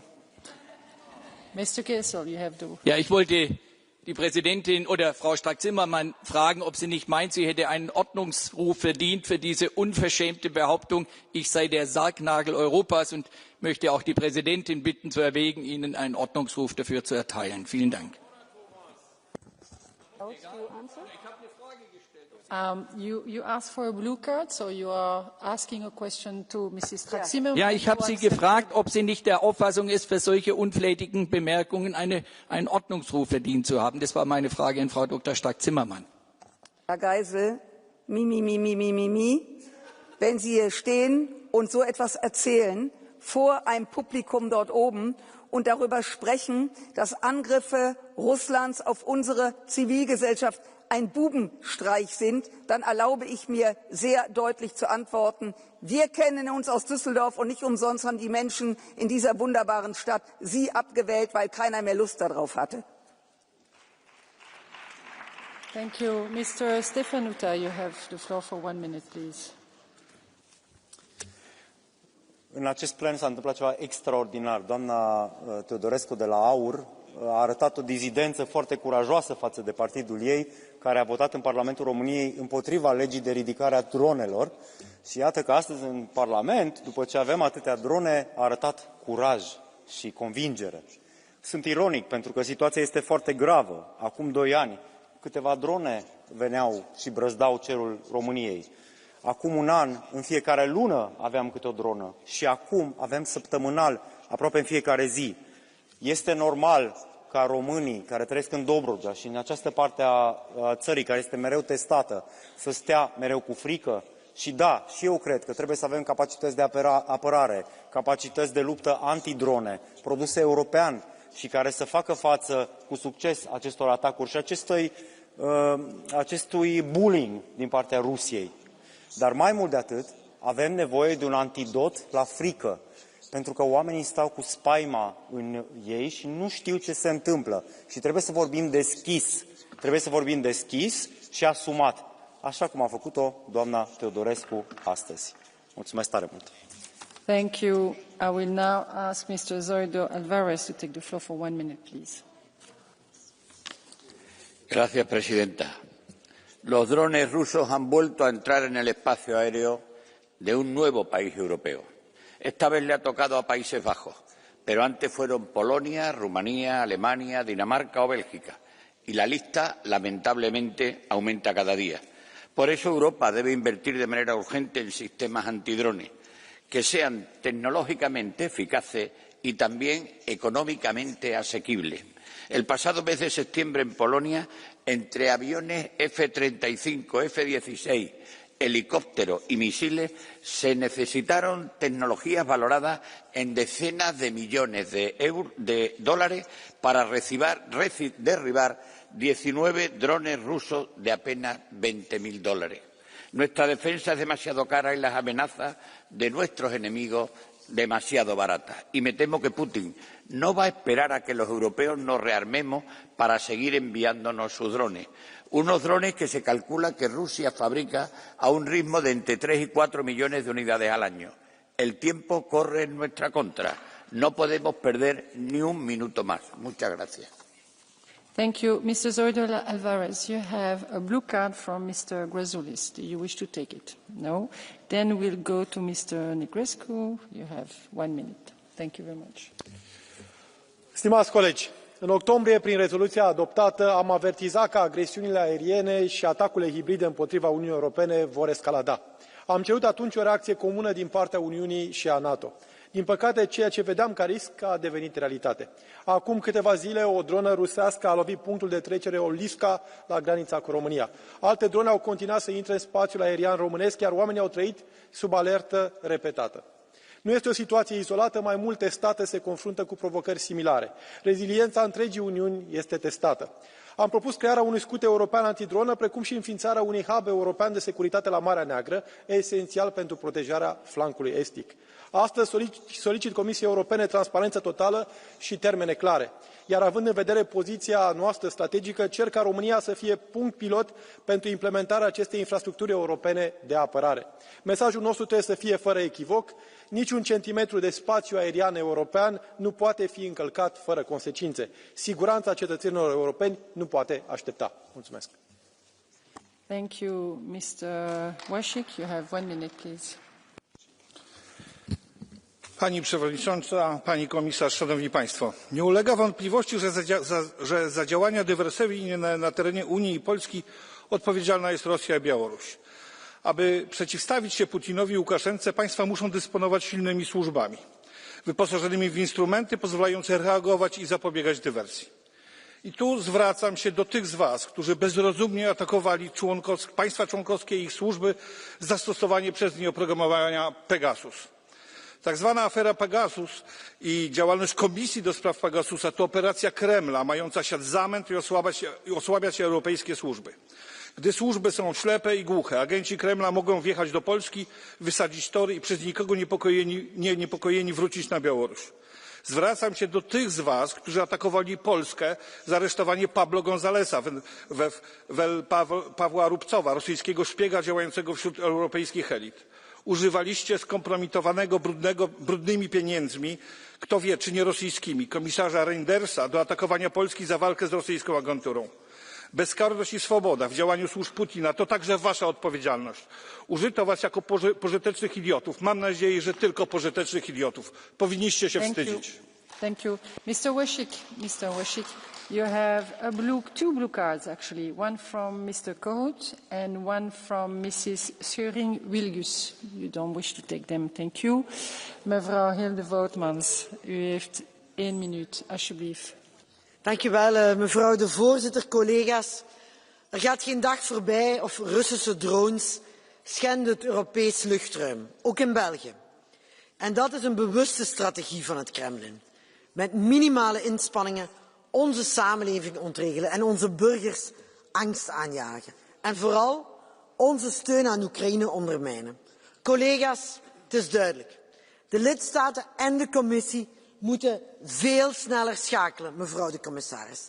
Ten eerste, maak werk van het droneluik. We hebben de expertise. Kijk bijvoorbeeld naar Droneport in Sint-Truiden. Ik nodig u graag uit. Wij hebben daar de expertise. Zorg ervoor dat die dronemuur er al in 2026 staat. Onder 1 Europees commando. Met grensoverschrijdende detectie en jamming. Zal die versnelling geld kosten, collega's? Ja, natuurlijk. Maar het zal maar een fractie zijn in vergelijking met de kost van de F-35's die we vandaag op die Russische drones afsluiten. 2. Verplicht de lidstaten tot een gemeenschappelijk defensiebudget. En 3. Doe dit samen met Oekraïne. Collega's, elke euro die we vandaag besparen op die counterdronecapaciteit betalen we morgen dubbel en dik. Het is onze plicht om onze burgers en onze ondernemingen te beschermen. Dank u wel. Very much. Mr. De Meo, please take the floor. You have 1 minute. Grazie Presidente. Le frequenti violazioni alle nostre infrastrutture e allo spazio aereo europeo confermano, se ce ne fosse ancora bisogno, che siamo di fronte ad una guerra ibrida. Sono episodi gravissimi con cui si cerca di seminare paura fra i paesi europei e si sta mettendo in discussione e in capacità di reagire sia l'Europa ma soprattutto l'Alleanza Atlantica. A fronte di questo scenario siamo obbligati a rimanere uniti e ad essere determinati nell'implementazione del piano di prontezza della nostra difesa, perché solo un'Europa più forte ci permette di difendere gli interessi europei e soprattutto di essere un attore credibile sullo scenario internazionale. L'attuazione del progetto di sorveglianza del fianco orientale e il muro antidrone devono essere delle priorità assolute, perché solo in questo modo potremo mostrarci all'altezza delle sfide che oggi minacciano la sicurezza dei nostri cittadini e dei nostri cieli. Tutto ciò deve essere realizzato però in collaborazione con la NATO, che rimane il pilastro della deterrenza e della difesa. In questa fase cruciale in cui stiamo decidendo il futuro della pace e della sicurezza in Europa, non possiamo permetterci di rinunciare a un gioco decisivo. Per questo lo dobbiamo ai nostri cittadini, alla nostra storia e alla responsabilità che abbiamo nei confronti dell'Unione Europea. Grazie mille. I will now ask Mr. Danielsson to come for 1 minute, please. Fru talman! Drönarintrång som stör kritisk infrastruktur i Danmark, Norge, Sverige och Tyskland. Smuggelballonger som tvingar Litauen att stänga sina gränser. Och i förra veckan såg vi sabotage mot järnvägen i Polen. Järnvägen som människor använder varje dag för att ta sig till jobbet, till skolan, till sina nära och kära. Det här är medvetna försök att skaka om våran trygghet. Och kollegor, när medborgarnas trygghet hotas så måste våra svar vara omedelbara, tydliga och gemensamma. Vi står solidariska med de medlemsstater som drabbas och fördömer Ryssland och Belarus agerande. Nu krävs det att vi gemensamt stärker vårt skydd och investerar mer och klokare i försvaret av vår kritiska infrastruktur. Men vi måste också orka fortsätta stå starka i stödet till Ukraina. För Ukrainas kamp för sin frihet och sitt självbestämmande är i slutändan också en kamp för hela Europas självbestämmande, säkerhet och frihet. Tack för ordet. Much. Mr. Barner, you have 1 minute, please. Thank you, Madam President. Just days ago, we saw Russian aggression directly endanger our citizens and our critical infrastructure. The drone strike on a gas tanker on the Danube forced the evacuation of Romanian villages. This act of brazen economic sabotage is not an isolated incident. It is part of a continuous hostile pattern of airspace violations and hybrid warfare originating from Russia. The Romanian air defence system were activated multiple times near the border, scrambling jets to monitor threats.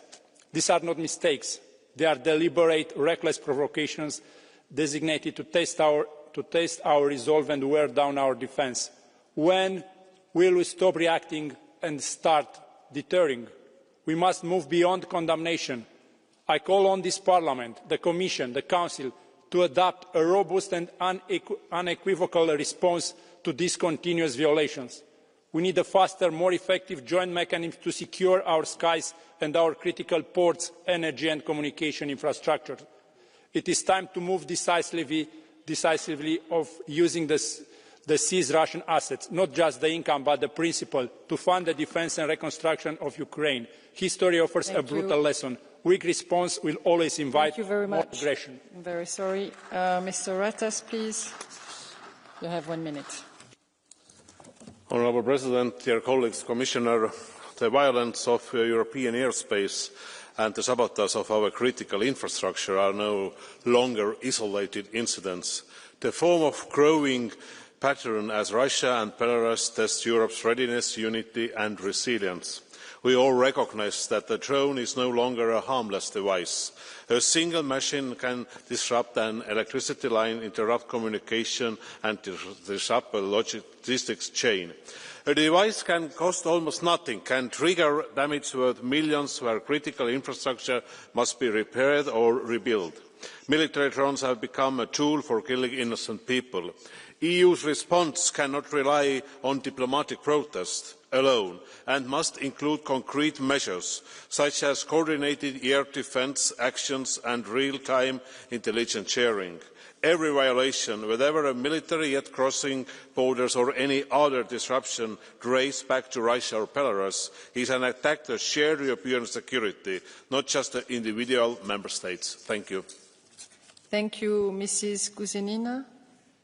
You have 1 minute, please. Dear Chair, our airspace is violated. Our borders are probed. Our cables are cut. This is hybrid war. And the aim of a hybrid war is simple: to sow confusion, to weaken trust, and to break the unity of the target before a single bullet is fired. It is outrageous that even within our own union, Putin's useful idiots try to echo his narratives. Dear President, Finland knows the cost of a long border we defend it every day. This is not the time for half measures. This is a time for unity and adequate financing. This is time for action. We must shield our cables, guard our ports, secure our skies. We must protect our people. Thank you. Mr. Zalimes, you have 1 minute, please. Dear colleagues, in recent months we have experienced a new wave of hybrid provocations from Belarus and Russia, including air balloon incursions to Lithuania. First, it is important to underline that these actions against Lithuania by Belarus, and here I would like to underline there is no doubt regarding attributability or a breach of at least a duty to prevent, come despite the recent diplomatic efforts of the US to secure political prisoner releases and open channels of dialogue. Lukashenko's behavior makes it clear the regime has no interest in building constructive relations with the West. Second, Lithuania was forced to partially close its border with Belarus in response to these provocations, only to see Belarus retaliate by blocking Lithuanian trucks and refusing to release them even after Lithuania reopened the border. This is an open blackmail and escalation. Third, we must also update our own tools. The Union needs to introduce a new criterion in the Belarus sanction regime that clearly defines hybrid activities as grounds for sanctions. Thank you. Thank you. Mrs. Chiswo, you have 1 minute, please. Rosja prowadzi działania terrorystyczne wobec demokratycznego świata, wobec NATO, wobec Unii Europejskiej. Mój kraj Polska, mój region Lubelszczyzna atakowane są najostrzej. Każdego dnia bronimy unijnej granicy. Ruskie drony naruszają naszą przestrzeń powietrzną, cyberataki, fabryki trolli Kremla zalewają Europę dezinformacją, próbując poróżnić nasze społeczeństwa. Cel Rosji jest jasny: rozbić NATO, rozbić Unię Europejską, rozbić naszą solidarność. Dlatego potrzebujemy twardych decyzji. Obrona nieba nad Europą wymaga nowoczesnych systemów antydronowych, systemowego, skoordynowanego, wzmocnionego wschodnią flankę NATO i Unii Europejskiej. Naszą najpotężniejszą bronią jest jedność europejska. Tej jedności europejskiej broni cała Europa, cała demokratyczna Europa, ale tej jedności boi się Putin. Dziś tu w parlamencie i w moim kraju są tacy, którzy chcą rozbić jedność europejską. Pytanie, czy są głusi i ślepi, czy są na usługach Putina, skoro plują i szczują na Unię Europejską i na własny kraj. Thank you very much. Monsieur Glucksmann, vous avez 1 minute, s'il vous plaît. Madame la commissaire, chers collègues, la guerre russe contre l'Europe se matérialise sur le front ukrainien, mais elle ne se limite pas à ce front. Depuis des années, Poutine a déclenché une guerre hybride contre nos démocraties. Et jusqu'ici, la réponse européenne a été d'une faiblesse insigne.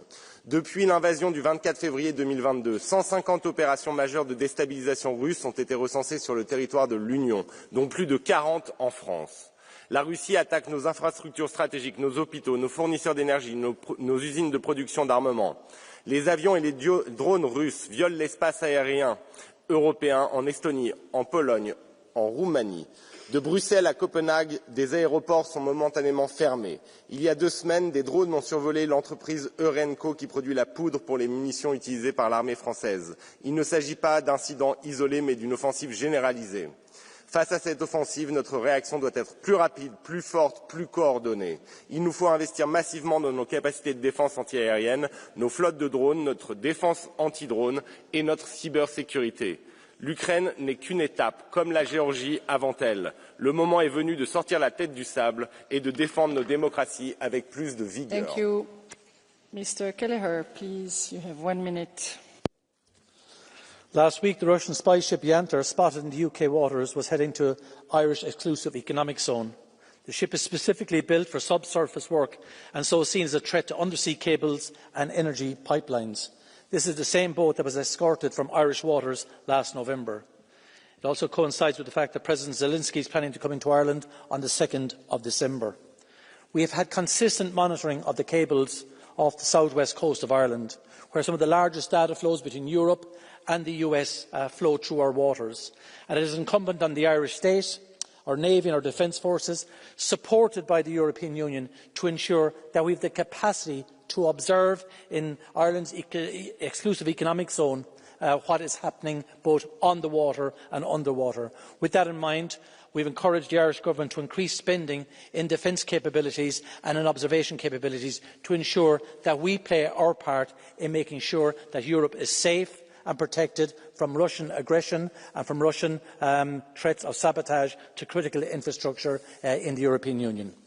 Thank you. Mrs. Wiesler-Lima, you have 1 minute, please.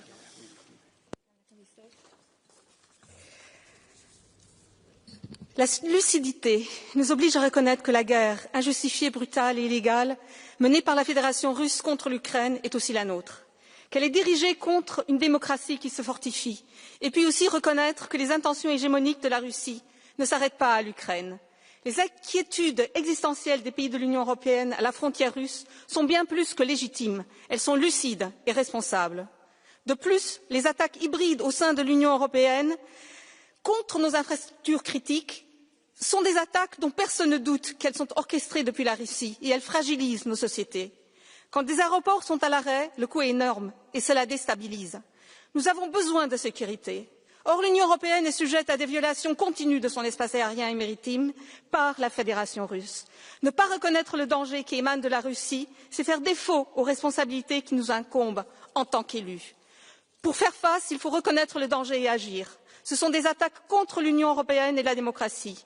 Et je voudrais exprimer notre solidarité avec la Pologne, qui a réagi avec détermination au sabotage dont elle a été victime. Nous devons faire front commun et puis construire une défense européenne commune. Merci. Merci beaucoup. Mr. Tomac, you have 1 minute, please. Mulțumesc, doamnă președintă, doamnă vicepreședintă. După ce a anexat Crimeea, Putin a promis că nu se va mai atinge de Ucraina și totuși de aproape 4 ani de zile duce un război absurd cu milioane de victime. Cu toții am crezut că Putin se va opri la acest război absurd, însă astăzi dezbatem despre provocările pe care le comite Rusia împotriva Uniunii Europene.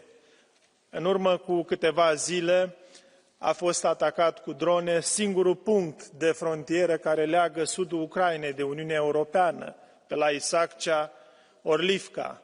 Deci provocările Rusiei vor continua și de aceea este esențial să insistăm pe sancțiuni. Acest criminal de la Kremlin înțelege doar de presiune și sancțiunile sunt măsura prin care trebuie să obligăm Rusia să înceteze să provoace Europa, să înceteze acest război criminal împotriva Ucrainei. Mulțumesc. Thank you, Mr. Koller. You have 1 minute, please. Thank you very much. When we speak about hybrid warfare, hybrid actions, many people say that they don't exist, that it's some kind of surreal thing. But during the past 20 years, Europe has experienced a series of covert attacks on infrastructure and strategic targets, with a marked increase after 2022. Western authorities have attributed incidents such as arson, assassinations, explosions, acts of vandalism, and electronic and cyber interference to Russian military and intelligence services, describing them as part of a broader hybrid campaign against countries supporting Ukraine. Moscow has consistently denied responsibility, attributing the incidents to other actors. By 2025, NATO assessed that scale of sabotage threats in Europe as record high, characterizing Russia's subversive activities as a significant security challenge for the continent. Lately, these attacks have escalated. We have witnessed violations of EU airspace by Russian warplanes and balloons from Belarus, airports in many EU states threatened by drones, sabotage of Polish railway, attack drones falling on Romanian ground, and many, many more. All that because we still support Ukraine and because we play a part in the peace negotiations. We must take action. Shoot first, ask later. Thank you. Thank you, Mr. Protas. Please, you have 1 minute. Szanowni Państwo, jesteśmy świadkami nowej odsłony wojny hybrydowej prowadzonej przez Rosję i Białoruś z Polską i z całą Unią Europejską. Ta nowa odsłona ma niestety charakter ataków terrorystycznych, zagrażających bezpośrednio życiu i zdrowiu obywateli. Te działania i ataki są organizowane i prowadzone w taki sposób, aby zniechęcić nas do wspierania Ukrainy, aby skłócić i podzielić Europę. To przemyślana strategia nakierowana na zwycięstwo Rosji, osiągnięcie przez nią celów z roku 2022, a w konsekwencji wzmocnienie Putina. Nie możemy na to pozwolić. Potrzebujemy dalszych solidarnych i skonsolidowanych działań wspierających walczącą Ukrainę. Musimy skoordynować działania wywiadowcze i antyterrorystyczne, zadbać o lepszą wymianę informacji, dalej wzmacniać ochronę granic Unii Europejskiej, inwestować w tarczę dronową i lepsze metody monitoringu obiektów strategicznych, przeciwstawiać się skutecznie dezinformacji. Taka musi być. Thank you very much. I will now give the floor to Mrs. Teodorescu. You have 1 minute, please. Tack talman. Ryssland testar oss och kommer fortsätta att göra det så länge som vi inte kraftfullt svarar på samtliga attacker och överträdelser. Vi behöver inse att gränsen redan passerat så att det visserligen inte råder krig utanför Ukrains territorium, men inte heller fred. Den upprustning som initieras i Europa behöver markant påskyndas och diskussionen om europeiska kärnvapen som kompenserar för ett allt mer opålitligt USA